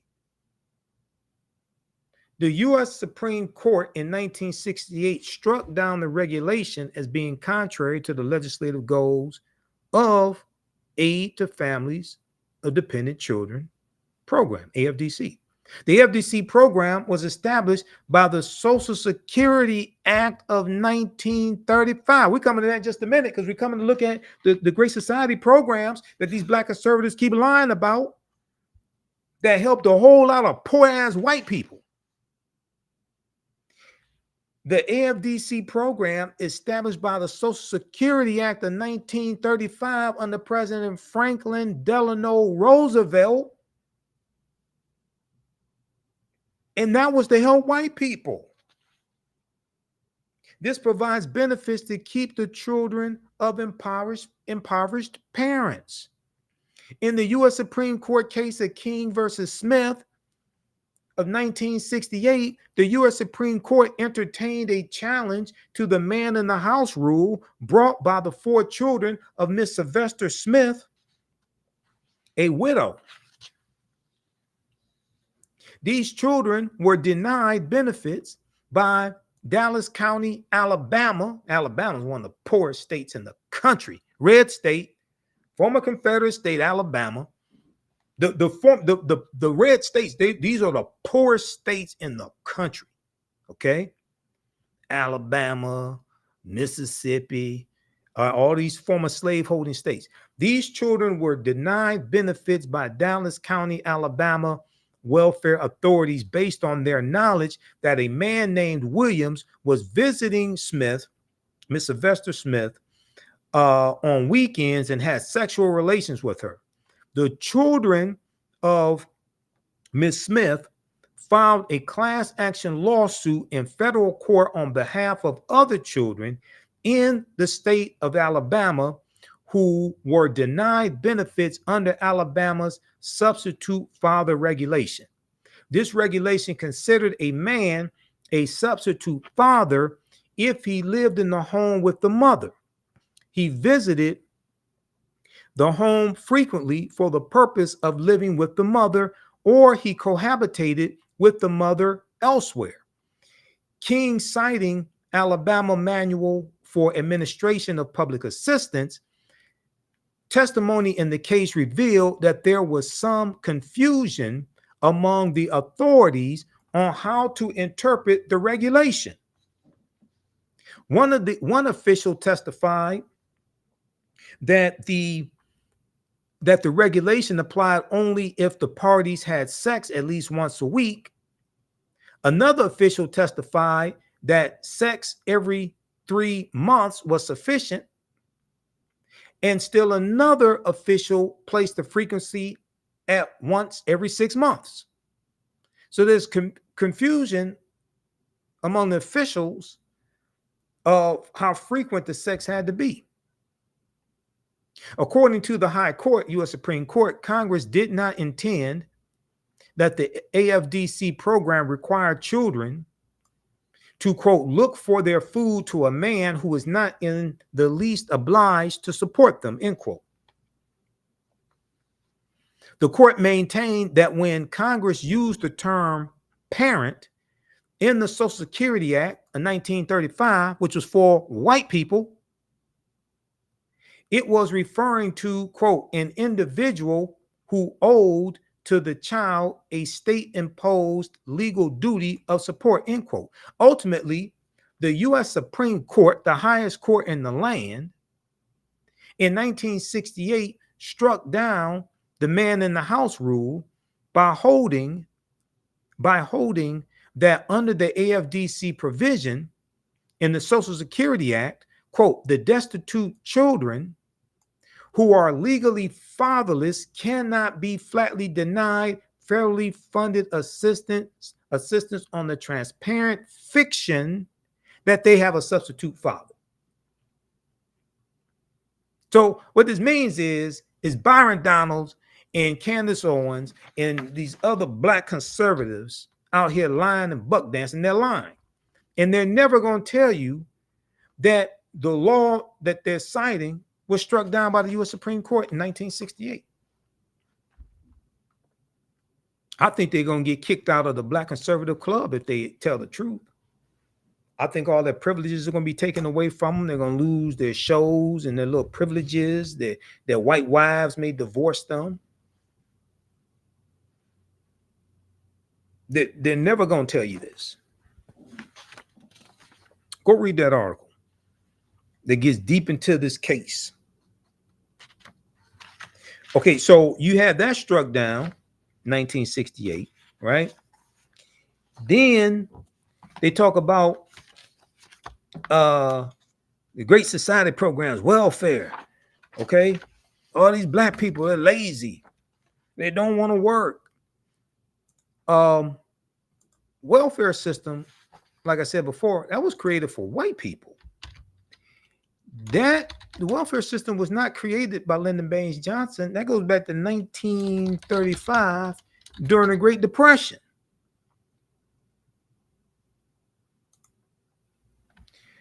Let's look at this from archives.gov. What's archives.gov? That's the U.S. National Archives. You know, the same U.S. National Archives that wanted the classified documents back from Donald Trump. And he said because of the Presidential Records Act of 1978, he can keep the documents. But that's not what the Presidential Records Act of 1978 says. You can go read it at archives.gov, U.S. National Archives, because I read it. That's how I know he's lying. This says all those documents that presidents have are supposed to go to the U.S. National Archives because they belong to the people.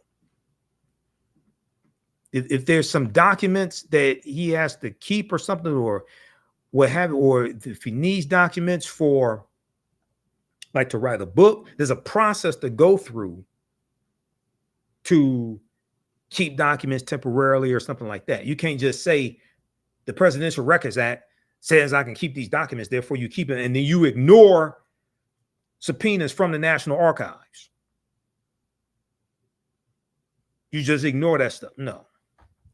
That's not how the real world works.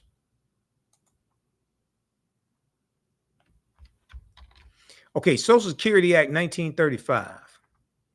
Read this at archives.gov, U.S. National Archives, because I go to archives.gov to do research. Social Security Act 1935.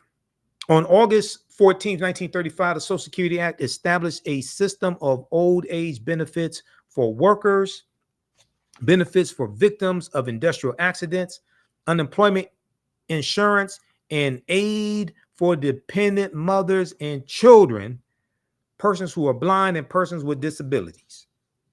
That was created in 1935, and that was created largely for white people and white women. That was not created for African Americans.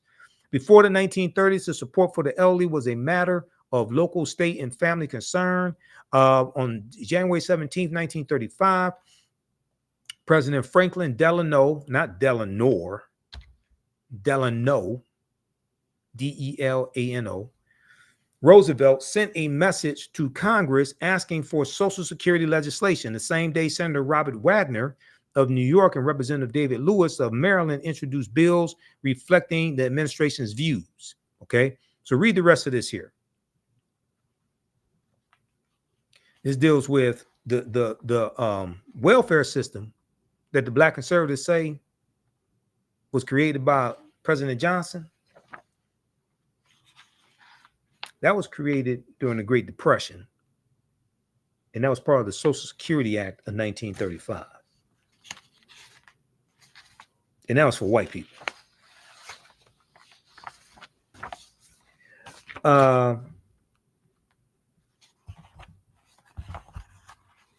If we look here at, there was a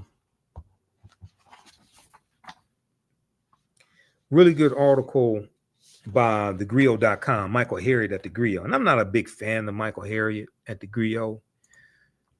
He does write some good articles every now and then. There was this one right here. They did a fact check on these lies Byron Donalds was telling. And they did a pretty good job with the fact check.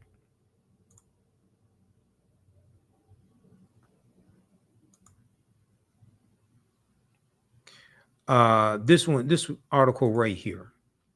Byron Donalds implied Black people were better off under Jim Crow, so we checked. Byron Donalds implied Black people were better off under Jim Crow, so we checked. Okay, this is from thegrio.com, picked up by Yahoo News, written Friday, June 7th, 2024, by Michael Harriot. This is Byron Donalds right here. He's a straight up idiot.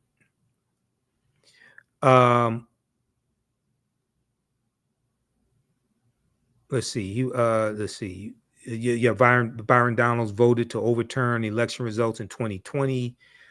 So it wasn't unusual when people accused the two-term congressman of valorizing the era of government-approved racism known as Jim Crow.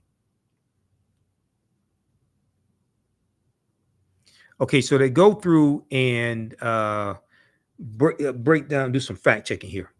What was Jim Crow? After the 1876 presidential election, 15 white men gathered in a room to figure out a solution to the first Stop the Steal movement, known as the Wormley Agreement or the Compromise of 1877.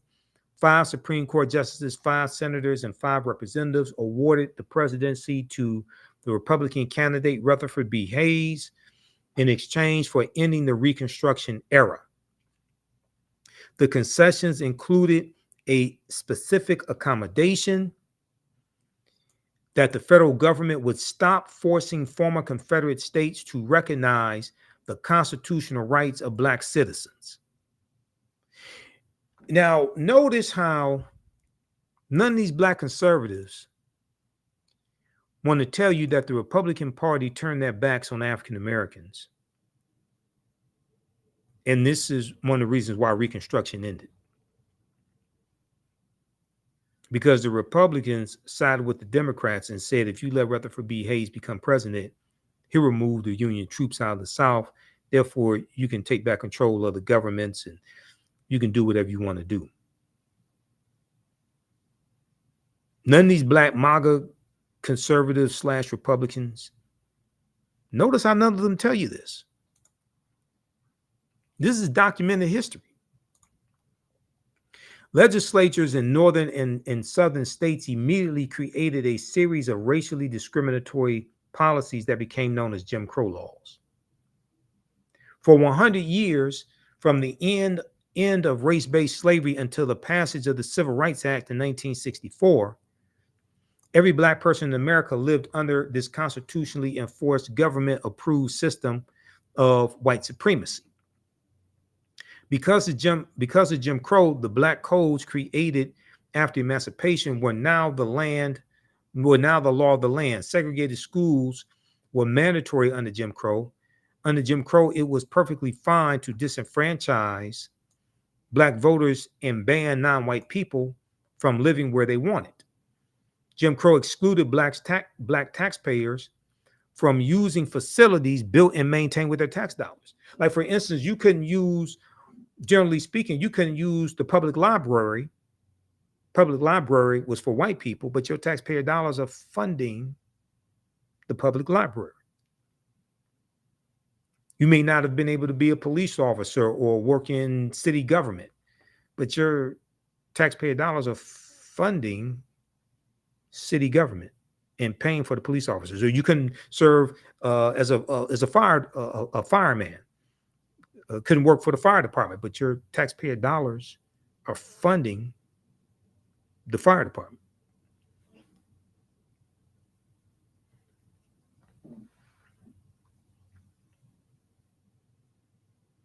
Were black voters more conservative? See, this is one of the things that Byron Donalds said. He said they were voting conservatively during Jim Crow. Most people could not vote under Jim Crow. According to the U.S. Census data between 1880 and 1960, the majority of black Americans lived in the South. Specifically, they lived in states that disenfranchised African American voters, which is why the Civil Rights Act of 1964 pre-clearance requirement banned these states from changing their voting laws without permission from the Department of Justice. And the Department of Justice was created in 1870 to enforce the new rights of African Americans. It is literally impossible to know what the majority of black Americans wanted under Jim Crow if they could not vote.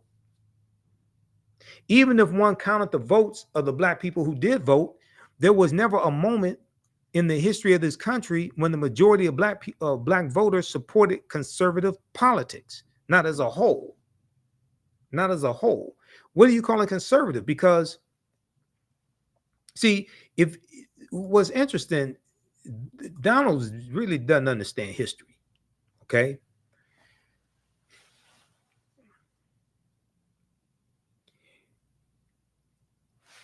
The Democratic Party was taking back control of the state legislatures during Jim Crow. They're rewriting state constitutions, imposing segregation laws, poll taxes, literacy tests, things like this. So what are you calling conservative? The Republicans were the ones who were the radicals fighting against that. So when you say African Americans were voting conservatively, what the hell were they voting for? And how were they voting conservatively?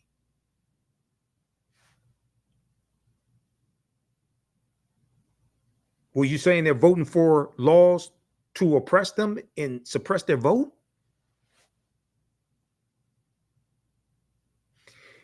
The name of that event that Byron Donalds was speaking at, if I remember correctly, I think it was called Cognac and Cigars. I think that's the name of the event, Cognac and Cigars. I think Byron Donalds had too much of that cognac. And now he stuck his foot in it And now he has to go with the bit.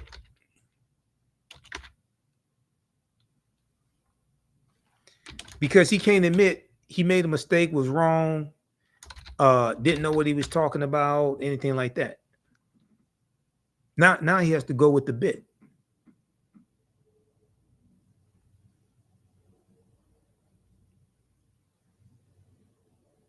Yeah, New York Times. Yeah, it was called. Yeah, right here. Byron Donalds, Trump VP contender, suggests Jim Crow era had an upside. The New York Times. Right here. Okay, the Republican congressman from Florida was visiting Philadelphia to persuade black voters to support former President Donald Trump. How sick can you be? Al Sharpton, I have my disagreements with Al Sharpton on certain things. Al Sharpton, Reverend Al Sharpton, asked him the correct question. What the hell happened to you to make you think that the Jim Crow era was somehow positive? Now, I just showed you the article from the Washington Post where Donald Trump is being prosecuted by Special Counsel Jack Smith under Section 241 of federal code, federal statute, which is the Ku Klux Klan Act of 1871. And you're going to take your black ass to Philadelphia to try to convince black people to vote for Donald Trump, who tried to invalidate their votes in 2020 and overthrow the government. You are a special type of stupid to do something like that. That's a special type of stupid.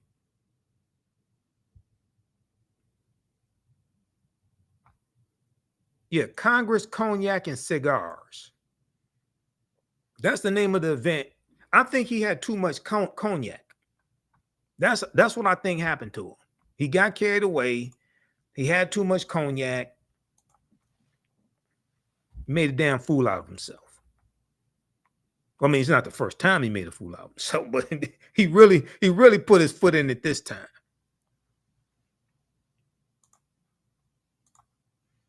Okay, let's continue. So I'm gonna wrap this up here in a minute. Let's go back to this piece here from the griot.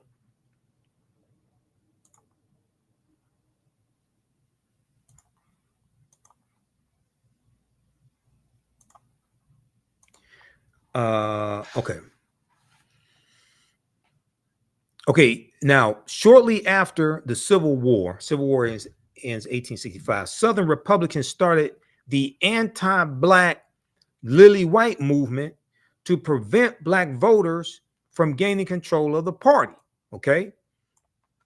This is some Southern Republicans. Now, in my research on the Lily White movement, so there's like, we can say there are two periods of time in the Lily White movement, just like there's two, really three incarnations of the Ku Klux Klan, right?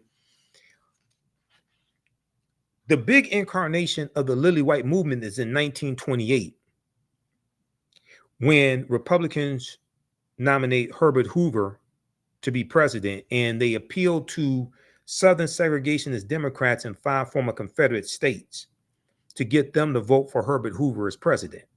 And they are pushing African Americans out of the Republican Party, ignoring our needs, ignoring our concerns, ignoring the rise of the Ku Klux Klan. Okay, this is the Lily White movement that really is looked at. That's really looked at the beginning of what is called the party realignment. The party realignment, and the party realignment is the shifting between the ideologies of the Democratic Party and Republican Party, and you have a lot of Southern segregationist Democrats that leave the Democratic Party and go to the Republican Party. Okay, that's the party realignment.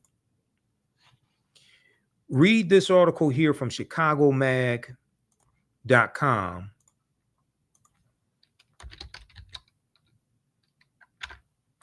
How the party of Lincoln lost virtually the entire black vote in 88 years. ChicagoMag.com. how the party of Lincoln lost virtually the entire black vote in 88 years. In 1928, the Chicago Defender, black newspaper, warned the GOP that it was in danger of alienating African Americans. They did not listen, and the fall came fast. This is by Moser, July 29th, 2016. July 29th, 2016. Just a few months before the 2016 presidential election. In this article, they talk about the Lily White movement. Now, here's Herbert Hoover. Herbert Hoover at Howard University, 1932. President Herbert Hoover. This is during the Great Depression. His policies and rhetoric were the beginning of the end for the Black Republican vote. Okay, and I want to fast forward here. 1928.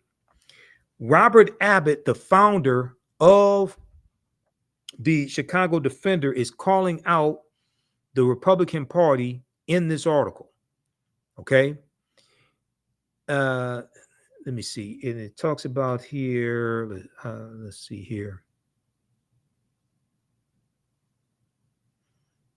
In party ideologies in America, 1828 to 1996, political scientist John Gehring marks the beginning of the modern Republican Party as President Herbert Hoover's shifting campaign rhetoric. Well, he wins the 1928 presidential election. Herbert Hoover's shifting campaign rhetoric in 1928 and 1932.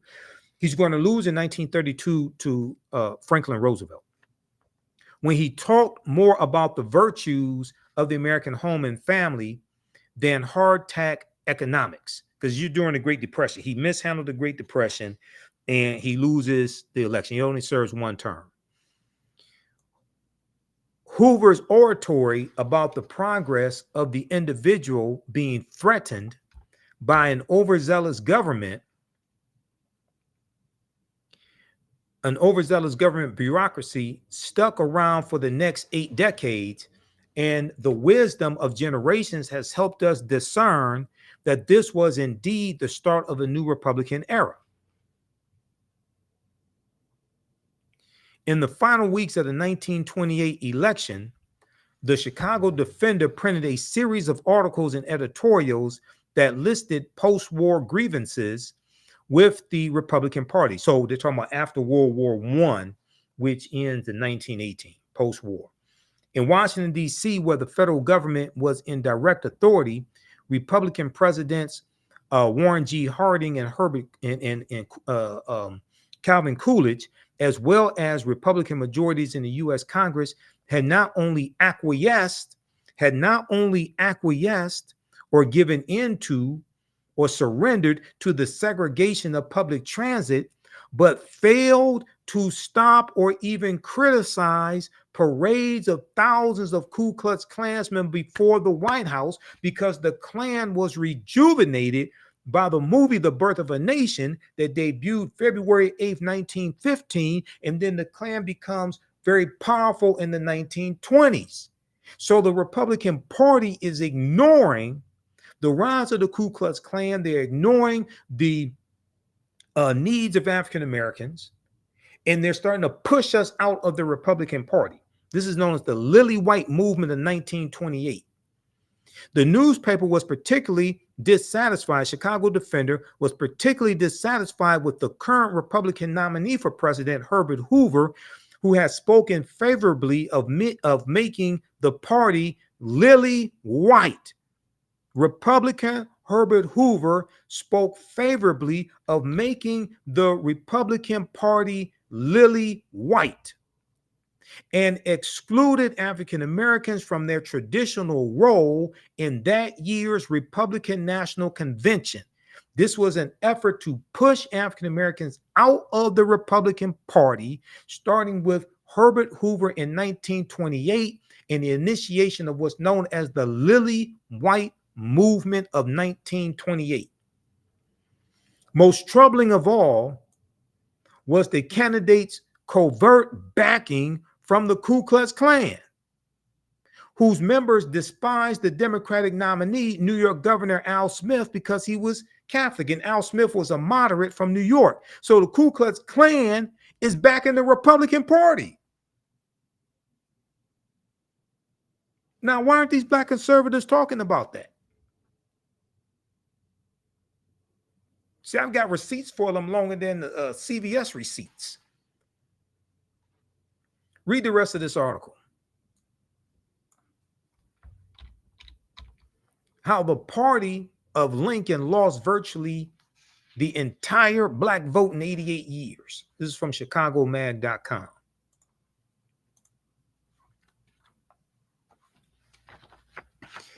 Okay, now I'm going to wrap this up here in a few minutes because this is my second 2-hour presentation that I did today. Okay. Give us a thumbs up, give us a heart, give us a like on this broadcast. How you all like this type of information? You can support the African History Network. We definitely need your support. $ the AHN Show through Cash App. $ the AHN Show through Cash App. Also through PayPal, paypal.me/the Show. We're going to post the information here. Register for the online history classes that I teach on Saturdays and Sundays. Our new class starts up Sunday, June 23rd. As soon as you register, there's bonus content that you can start watching. Okay. And you can join us and watch. There's bonus content, and you can register for the bundle pack also for my 2 classes. We have the information at our website, AfricanHistoryNetwork.com. Okay, now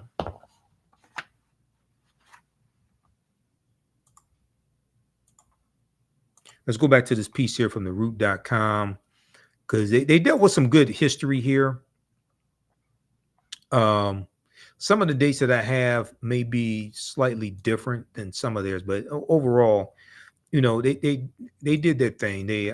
I'll give it to them. They did some good research. Southern Republicans started the anti-black Lily White movement to prevent black voters from gaining control of the Republican Party. Meanwhile, conservative Democrats did not even allow black people to attend the party's convention in an official capacity until 1924. Although majority of black voters supported Franklin Roosevelt's presidential campaign, it was not until 1948 that most black voters considered themselves Democrats. It was not until 1948 that most black voters considered themselves Democrats. By then, white voters had fled the Democratic Party precisely because the party was no longer conservative. Now, research I've done, you'll see some of them leaving in 1948, but some of those conservative Democrats are going to stay, but they do eventually leave, the majority of them, and go to the Republican Party. What happened was you had the Strom Thurmond ran for president in 1948. Okay. There's a good article from history.com, official website of the History Channel. And I use I use this article in my classes. How the party of Lincoln won over the once Democratic South. How the party of Lincoln won over the once Democratic South. And now this article doesn't talk about the Lily White movement in 1928. I deal with that, but they hone in on 1948. Presidential election 1948 and Harry S. Truman, and how the Democratic Party had a more pro-civil rights platform in 1948. Okay, read this article, how the party of Lincoln won over the once Democratic South. Democratic defectors known as the Dixiecrats started a switch to the Republican Party in a movement that was later fueled by a so-called Southern strategy. So when Candace Owens said the Southern strategy doesn't exist, blah, blah, blah, she's lying. They used a Southern strategy in 1928, Republicans, to appeal the Southern segregationist Democrats and 5 former Confederate states.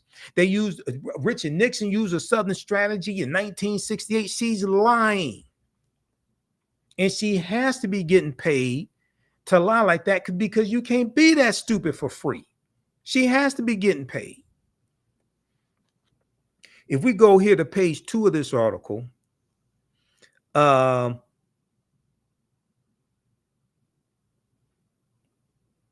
let's see. After the Civil War, the Democratic Party's opposition to Republican Reconstruction legislation solidified its hold on the South. The Democratic Party, quote, the Democratic Party came to be more than a political party in the South. It came to be a defender of a way of life, Goldfield says. And they're citing David Goldfield, author of the book on American politics called The Gifted Generation When Government Was Good. It came out in November 2019. He said, and that way of life was the restoration of much as possible of white supremacy. That way of life was the restoration as much as possible of white supremacy. The Confederate statues you see all around were primarily erected by Democrats. Okay. Now, this is before the party realignment is completed and the Southern segregationist Democrats leave to join the Republican Party. Up until the post-World War II period, World War II ends in 1945, the party's hold on the region was so entrenched that Southern politicians usually could not get elected unless they were Democrats.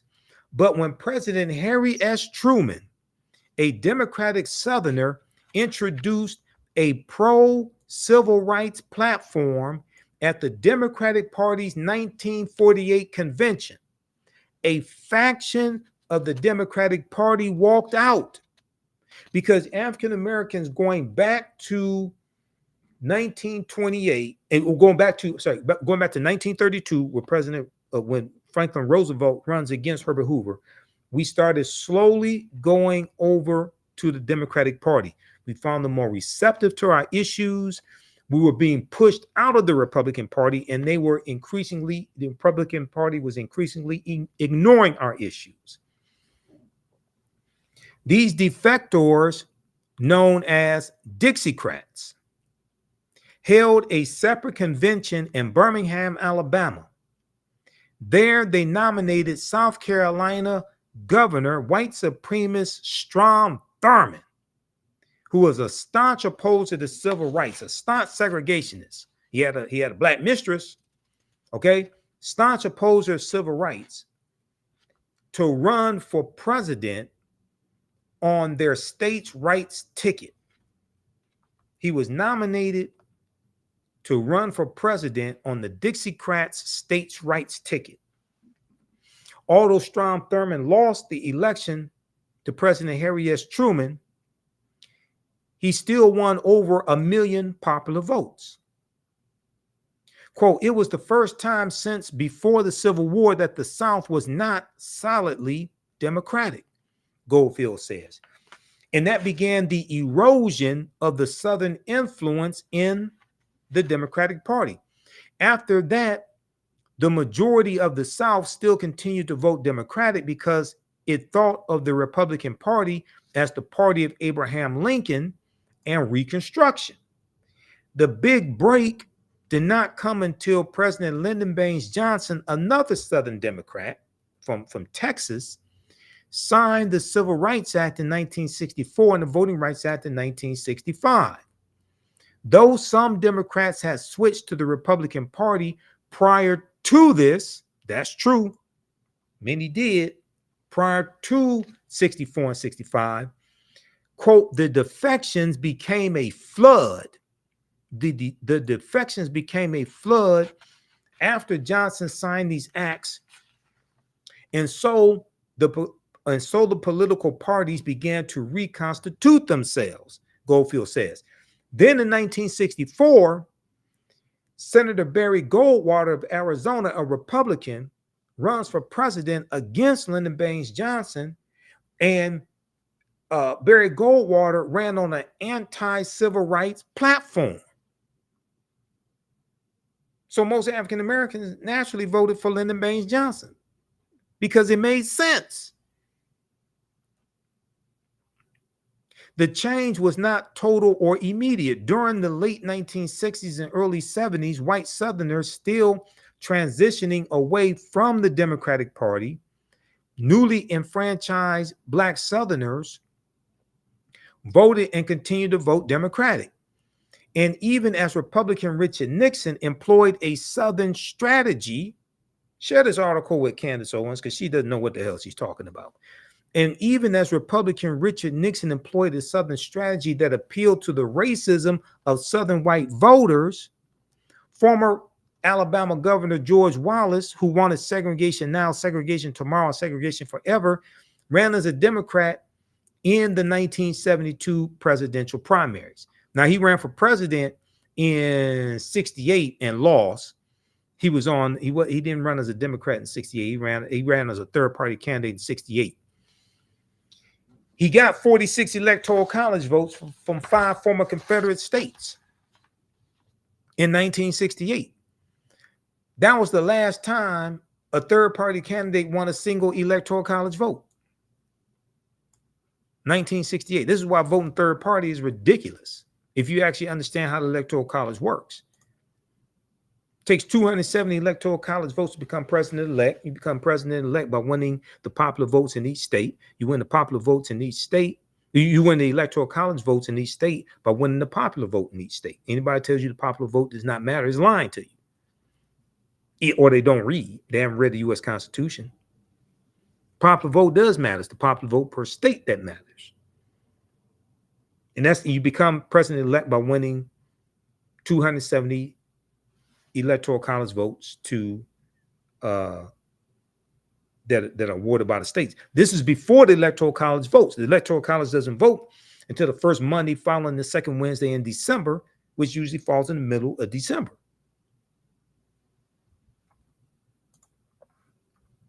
Read this article right here that deals with the history of third-party candidates. And breaks down this history, because I can listen to people talking about voting third party. I could tell they don't understand the U.S. Constitution and don't understand the Electoral College. Because if no presidential candidate gets 270, then it goes to the House of Representatives to determine who the president is, and they vote based upon delegation. There are 50 delegations because there are 50 states. Republicans control 26 of the 50 delegations, and they vote on, I think it's January 3rd. They voted as January because new Congress comes in right about January 3rd or so. So if Donald Trump,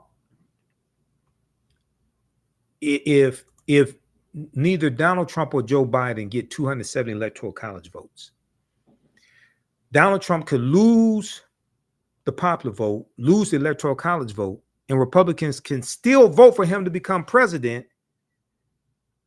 because people end up wasting their vote voting for a third-party candidate.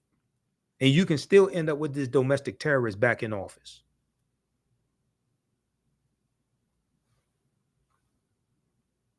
And the U.S. Senate determines who the vice president will be. A romp through history's most successful third-party presidential candidates. A cavalcade of populists, socialists, and segregationists came long before Ralph Nader and Ross Perot, July 3rd, 2023, for Slate.com. Fantastic article. Fantastic historical article. Go check this out, okay? Because I hear these people out here talking, and I can listen to them and tell they don't understand history, don't understand the U.S. Constitution, don't understand the Electoral College, which created the U.S. Constitution.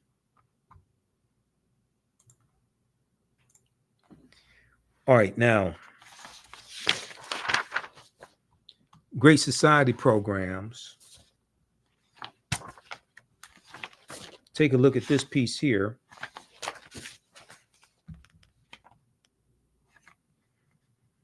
Because I got two more I'm going to show you, because we're going to talk about three very quickly here. Because I hear them say things like the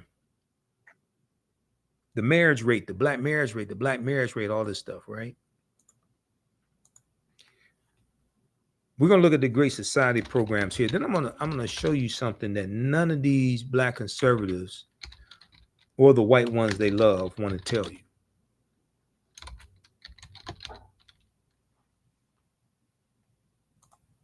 Great Society program. This is at history.com, official website of the History Channel.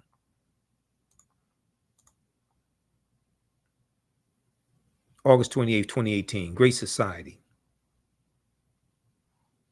In a nutshell, okay, it takes you through, it talks about the Great of what they were. The Great Society was an ambitious series of policy initiatives, legislation, and programs spearheaded by President Lyndon Baines Johnson, with the main goals of ending poverty, reducing crime, abolishing inequality, and improving the environment. This is why black conservatives are against this. They're not really trying to change policies to fight poverty. Okay. They're not trying to abolish inequality. Most of them are against environmental regulations to improve the environment, fight climate change, things of this nature. In May 1964, President Lyndon Baines Johnson laid out his agenda for a great society during a speech at the University of Michigan. With his eye on re-election that year, Johnson set in motion his Great Society, the largest social reform plan in modern history. Okay, so they talk about riding a wave of empathy and being sworn in after Kennedy was assassinated. They talk about the war on poverty. The war on poverty. In March of 1964, Johnson introduced the Office of Economic Opportunity and the Economic Opportunity Act during a special message to Congress. He had hoped to help the underprivileged break the poverty cycle by helping them develop job skills, further their education, and find work. Okay. Now these black conservatives make the Great Society programs seem like it's for lazy people and lazy black people. No, it was to help them develop job skills, further their education, and find work. To do this, President Johnson created Job Corps for 100,000 disadvantaged men. Half would work on conservation projects, and the other will receive education and skills and training, special job training centers. Receive education and skills training in special job training centers. Does this sound like this is something for lazy people? In addition, President Johnson tasked state and local governments with creating work training programs for up to 200,000 men and women. A national work study program was also established to offer 140,000 Americans the chance to go to college who could otherwise not afford it. So the work study program that you have in colleges, okay, this was a special government program where you work and get paid for it while you're in college. All it's a special program that was created by the Great Society programs. Does this sound like this is for lazy people? Other initiatives, the so-called war on poverty offered were a community action program for people to tackle poverty within their own communities, the ability for the government to recruit and train skilled American volunteers to serve poverty-stricken communities, loans and guarantees for employers who offer jobs to the unemployed. So this was encouraging people to work, not discouraging people from working. It was encouraging people to work, encouraging people to go to college, encouraging people to get skilled trades training. Funds for farmers to purchase land and establish agricultural co-ops, help for unemployed parents preparing to enter the workforce. Help for unemployed parents preparing to enter the workforce. Then you had Medicaid, Medicare and Medicaid that's created by the Great Society programs. Head Start and education reform was also created by the Great Society programs. The Head Start program started as an 8-week summer camp run by the Office of Economic and Opportunity for 500,000 children ages 3 to 5. Since the program's inception, it has served over 32 million vulnerable children in America. Oh, we can't have Head Start. We can't have lazy 3-year-olds and 5-year-olds. Read the rest of this. Preschool, all that, funded preschool programs, supported school libraries, purchased school textbooks, provided special education services, etc. Okay? Read the rest of this. Great Society. This is at history.com, official website of the History Channel. Okay, now, so we got that one, and then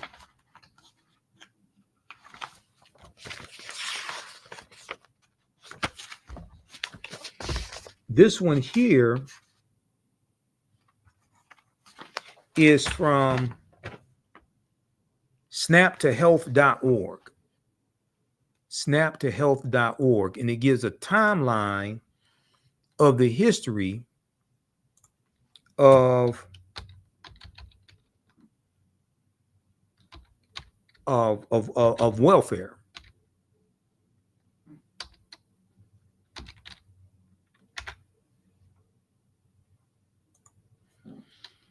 A virtual town hall for SNAP.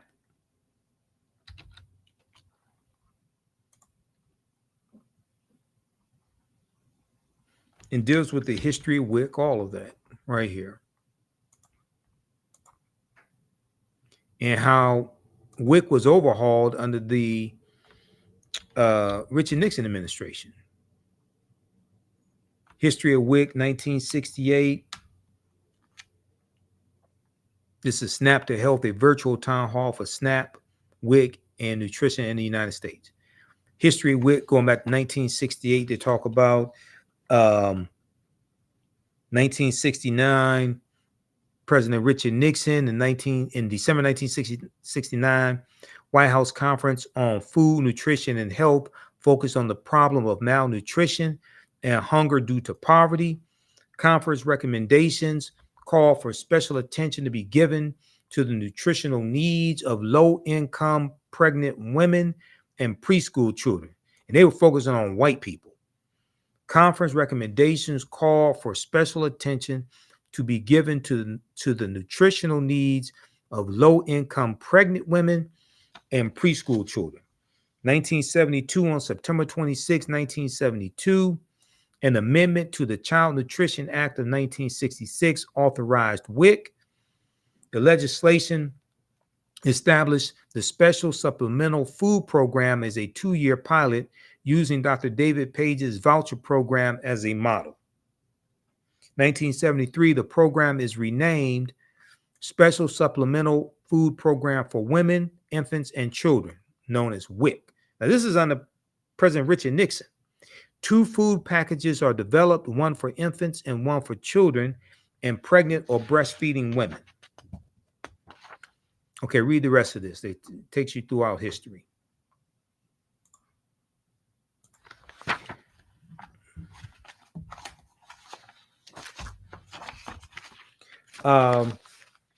So they like to talk about the marriage rates and things like that, and black people not getting married and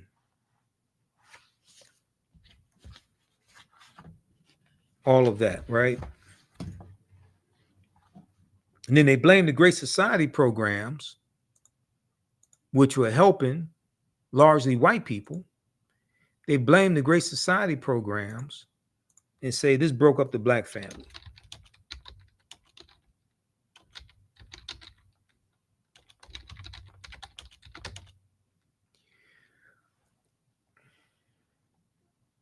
The marriage rates in this country start declining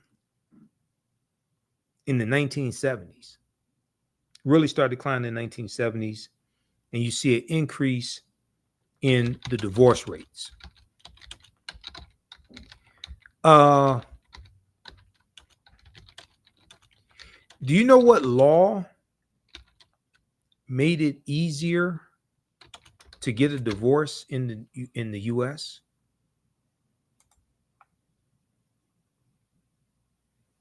Does anybody know? Because these black conservatives are not going to tell you. That was the Family Law Act of 1969. Let's look at this article here from CNN.com. What is no-fault divorce, and why do some conservatives want to get rid of it?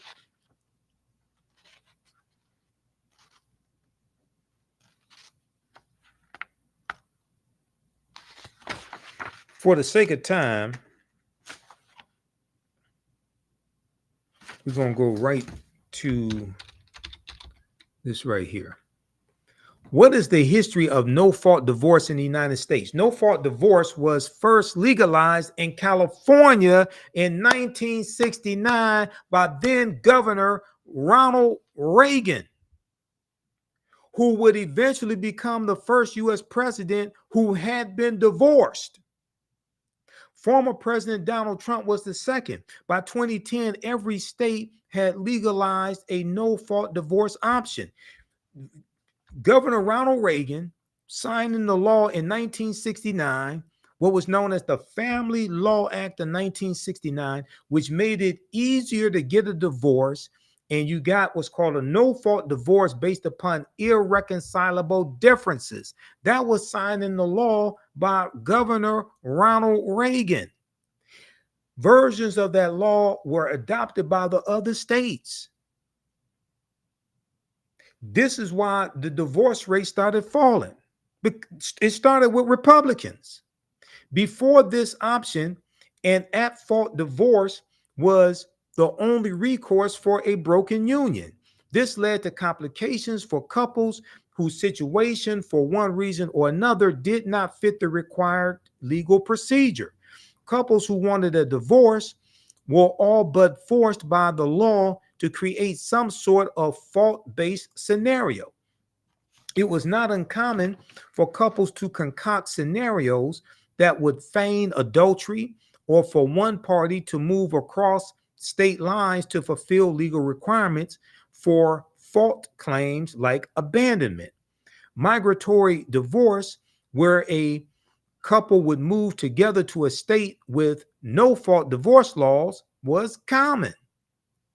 In fact, these methods were so widespread that to a lot of legal experts, a solution like no-fault divorce was necessary to make the system work again. The National Association of Women Lawyers championed no-fault divorce solutions throughout the first half of the 20th century. Read the rest of this article. That goes back to Ronald Reagan, Republican. 1969, the Family Law Act of 1969.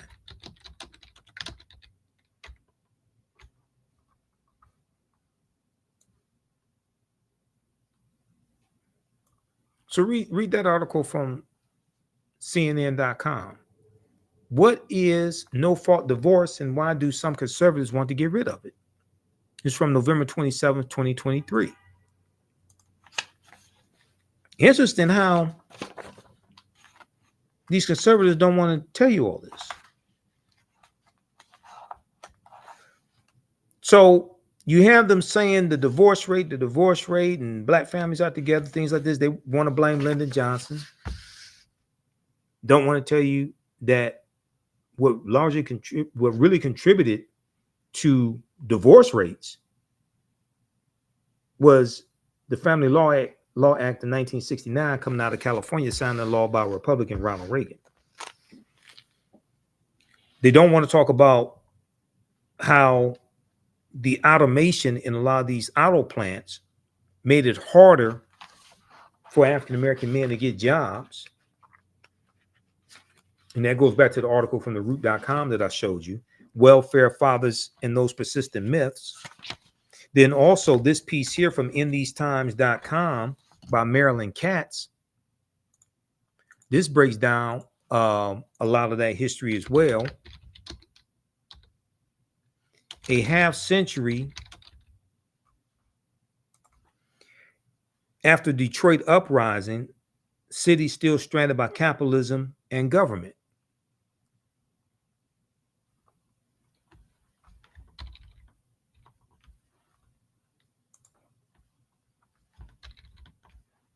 This piece right here, which takes you through some of the history of Detroit and the deindustrialization of Detroit. And they talk about how a half century after Detroit uprising, city still stranded by capitalism and federal government. One of the things they deal with in this article, Marilyn Katz, how federal policy and the big auto industry drove black blight and white flight. And she deals with how the General Motors, Ford, and Chrysler got filthy rich through government contracts during World War II to make military equipment and military vehicles, things like this. The expressways run through African American communities in the 1950s and 60s, wiping out homes, wiping out businesses that we had. Then the new factories are built. The factories are being moved from the inner city out to the suburbs. And when these factories are being built out in the suburbs, they're built on what's called sprawling horizontal campuses. Sprawling horizontal campuses on former farmland in the Detroit suburbs and in Ohio, Indiana, and Canada. Between 1947 and 1958, the Big Three built 25 new factories. None of them were in Detroit. And when they're building these factories, these new factories on these sprawling campuses, they've integrated more automation into the factories, and it eliminated a lot of low-level, entry-level jobs that many of our grandfathers and great-grandfathers got when they moved up here from Mississippi, Alabama, Tennessee, things like this with their families. Taking at face value, this made sense as Detroit then lacked the land for the new horizontally integrated and automated plants. Yet, as historian Thomas Segru, and Thomas Segru wrote the book, The Origin of the Urban Crisis. This book right here, The Origin of the Urban Crisis, which deals with a lot of Detroit history, race and inequality in post-war Detroit, The Origin of the Urban Crisis, Professor Thomas Segru.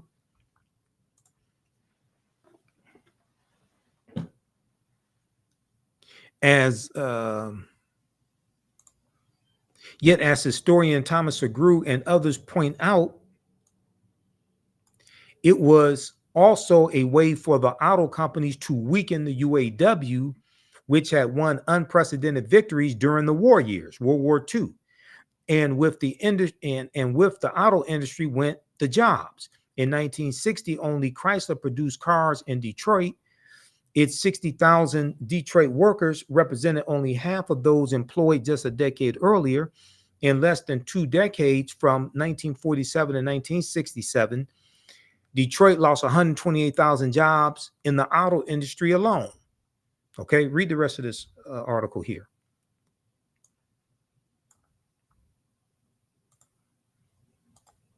Then they like to talk about the war on drugs and the 94 crime bill and all this stuff, right?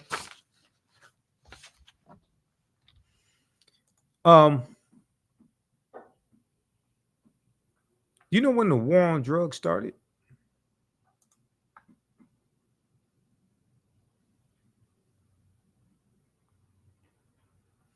So I thought I got to go to, I think that's, is that on the Black resistance movements? I think it is.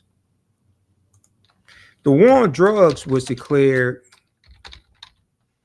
June 17th, 1971.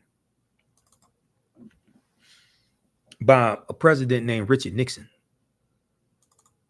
who ran for president on the platform of law and order, which means protect white people and lock up African Americans. That's basically what law and order means. He ran as a backlash to the civil rights movement and Black Power movement and the rebellions taking place across the country. He ran as a backlash largely to the anti-poverty programs, Great Society programs. He ran on discontinuing some and overhauling others. But he ran as a backlash to all of that.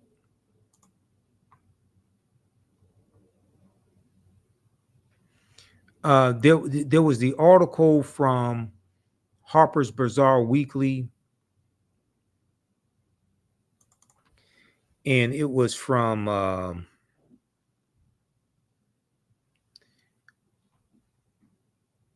2016. It's called Legalize It All.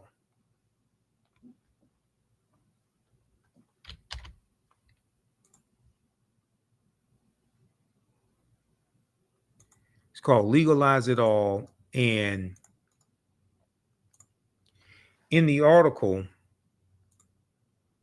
and I want to pull this up here,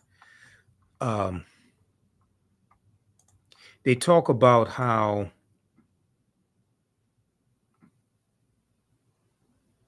they deal with the origins of the war on drugs and Richard Nixon. And it dealt with an interview that John Ehrlichman, who was Richard Nixon's domestic policy advisor,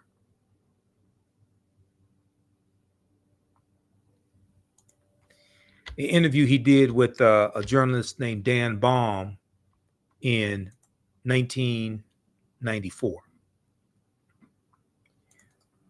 All the news outlets had stories about this. And John Ehrlichman talked about what the war on drugs was really about and how it targeted African Americans and the anti-war effort, and the hippies.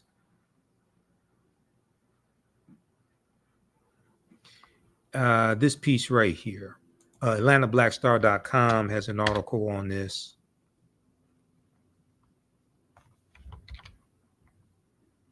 I was trying to bring up my slides also, because I have this in some of my presentations.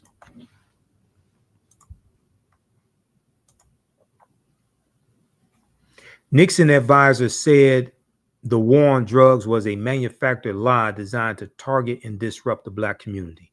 March 23rd, 2016, AtlantaBlackStar.com. Here's a picture of John Ehrlichman and Richard Nixon. Picture from 1972. The name of the article from Harper's Magazine was called Legalize It All. I'm going to try to pull up that piece because they go through and really explain this.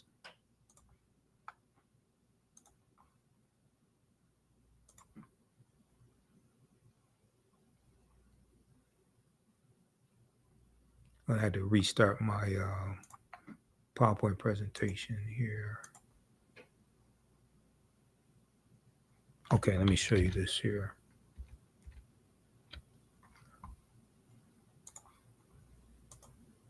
I'm going to go to a slide from one of my presentations because I did a lecture back in 2016 dealing with the history of the war on drugs. So I did a lot of research on this. And it was in April 2016 that this story came out. Legalize It All, How to Win the War.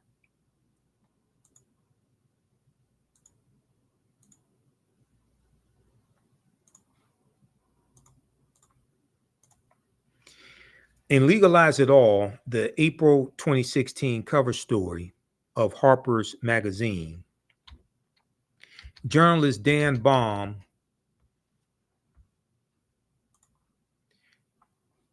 let's go to this. Journalist Dan Baum, B-A-U-M, author of Smoke and Mirrors, The War on Drugs and the Politics of Failure, discusses his 1994 interview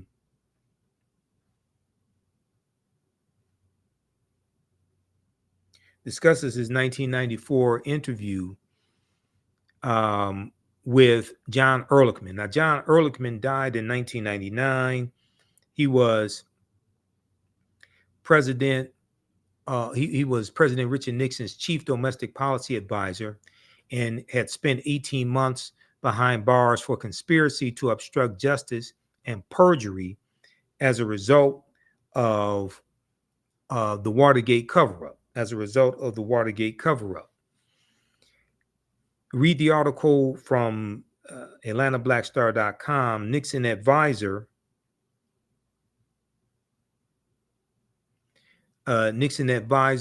said the war on drugs was a manufactured lie designed to target and disrupt the Black community. That's from March 23rd, 2016. March 23rd, 2016.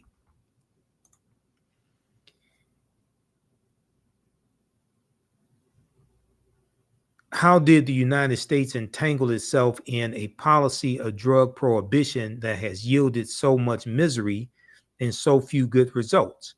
Americans have been criminalizing psychoactive substances since San Francisco's anti-opium 1875 law that targeted Chinese men working on railroads. But it was John Ehrlichman's boss, Richard Nixon, who declared the first war on drugs and set the country on the widely punitive and counterproductive path it still pursues. I had tracked Ehrlichman, who had been Nixon's domestic policy advisor, to an engineering firm in Atlanta where he was working on minority recruitment. Now, this is quoting the article from theroot.com right here. Former Nixon aide claims war on drugs invented to suppress Black people. And they're citing the article from Harper's Weekly. John Ehrlichman said what the war on drugs was about. He said, "We knew we could not make it illegal to be either against the war, or be Black. But by getting the public to associate the hippies with marijuana and Blacks with heroin, and then criminalizing both heavily, we could disrupt those communities. We could arrest their leaders, raid their homes, break up their meetings, and vilify them night after night in the evening news. Did we know we were lying about the drugs? Of course we did. Did we know we were lying about the drugs? Of course we did." So I'm waiting for some of these Black conservatives to tell you what Richard Nixon did in his war on drugs. Because the U.S. prison population quadrupled from 1970 to 1993. It went from 300,000 in 1970 to 1.3 million in 1993. I don't know why they're not telling you this. I just can't figure it out. All right.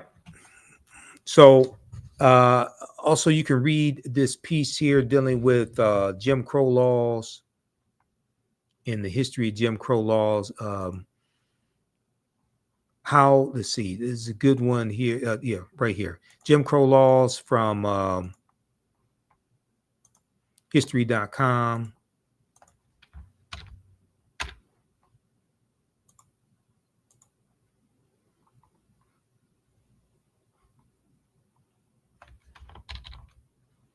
This here deals with the history of Jim Crow laws and what they were in the time period.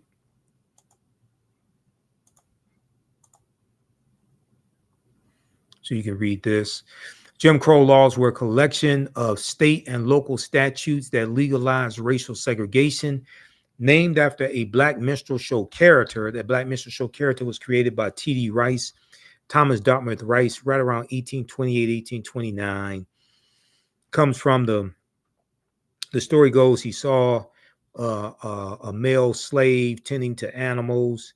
He's a teenage male, something like that. He was singing the song, "Turn around, jump around, I jump just so. Every time I turn around, I jump Jim Crow." So it was named after a black minstrel show character. T.D. Rice creates his Jim Crow character, puts on black face, tattered, torn clothing, and adopts a Southern dialect and performs his Jim Crow character on stage. This becomes the birth of the minstrel shows. The birth of the minstrel shows. Thomas Dartmouth Rice is known as the father of minstrelsy and the minstrel shows. The laws, which existed for about 100 years from the post-Civil War era until 1968, were meant to marginalize African Americans by denying them the right to vote, hold jobs, and get education or other opportunities. Those who attempted to defy Jim Crow laws often faced arrest, fines, jail sentences, violence, and death. Then they go into the history of the black codes, etc. Okay, so read this here, dealing with Jim Crow laws.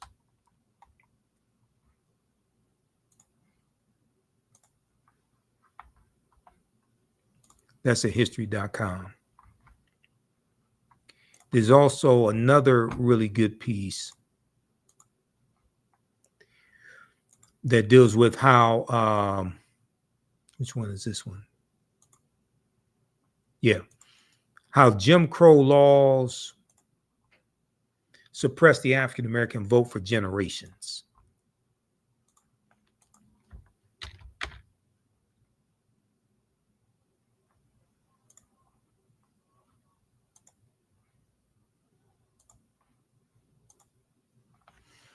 This one right here, how Jim Crow era laws suppressed the African American vote for generations.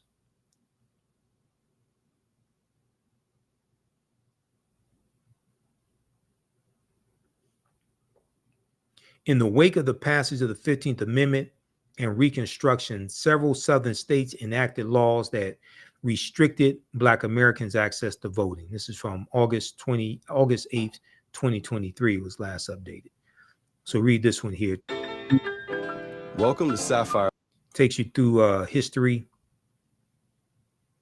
Talks about the 15th Amendment, all of this. Mississippi State Constitution, Mississippi State Convention, 1890. Right here, we came here to exclude the Negro.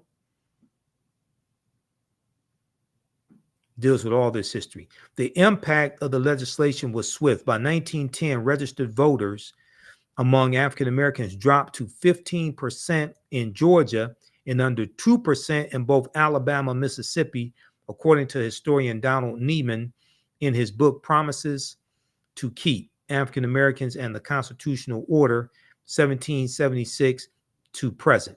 Then you had Williams versus Mississippi, U.S. Supreme Court case of 1898 that challenged the poll taxes, and the U.S. Supreme Court upheld the state poll taxes in Mississippi, the disenfranchisement clauses, grandfather clauses, and literacy tests on the basis that the new Constitution did not discriminate between the races, and it has been shown that their actual administration was not evil, only that evil was possible under them. This is what the U.S. Supreme Court ruled when we challenged these laws. This is 2 years after Plessy versus Ferguson. This is Williams versus Mississippi, 1898 U.S. Supreme Court case.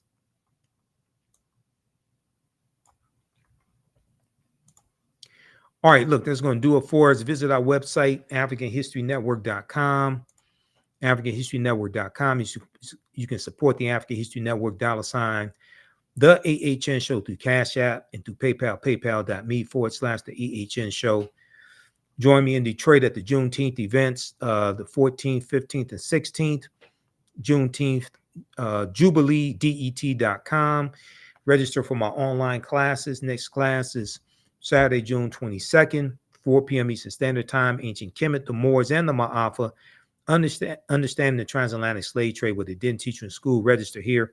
As soon as you register, you can watch the previous classes that are archived, download a lesson plan that I put together, register for my new class. Starts Sunday, June 23rd, 4 p.m. Eastern Standard Time. Black resistance movements, Haitian Revolution, U.S. Civil War, Civil Rights Movement, Black Power Movement, 1800 to 1968. Click here to register for the full class. Click here to register for the bundle for both courses, okay? This content is PG-13. You can use this with your children. It's not overly graphic or anything like that, okay? All right. As you get out of here, remember at the African History Network, we focus on educating, empowering, and inspiring people of African descent throughout the diaspora and around the world. Because right now it's correct wrong behavior. It's not over till we win. Wakanda forever. And we'll talk to you next time. Peace.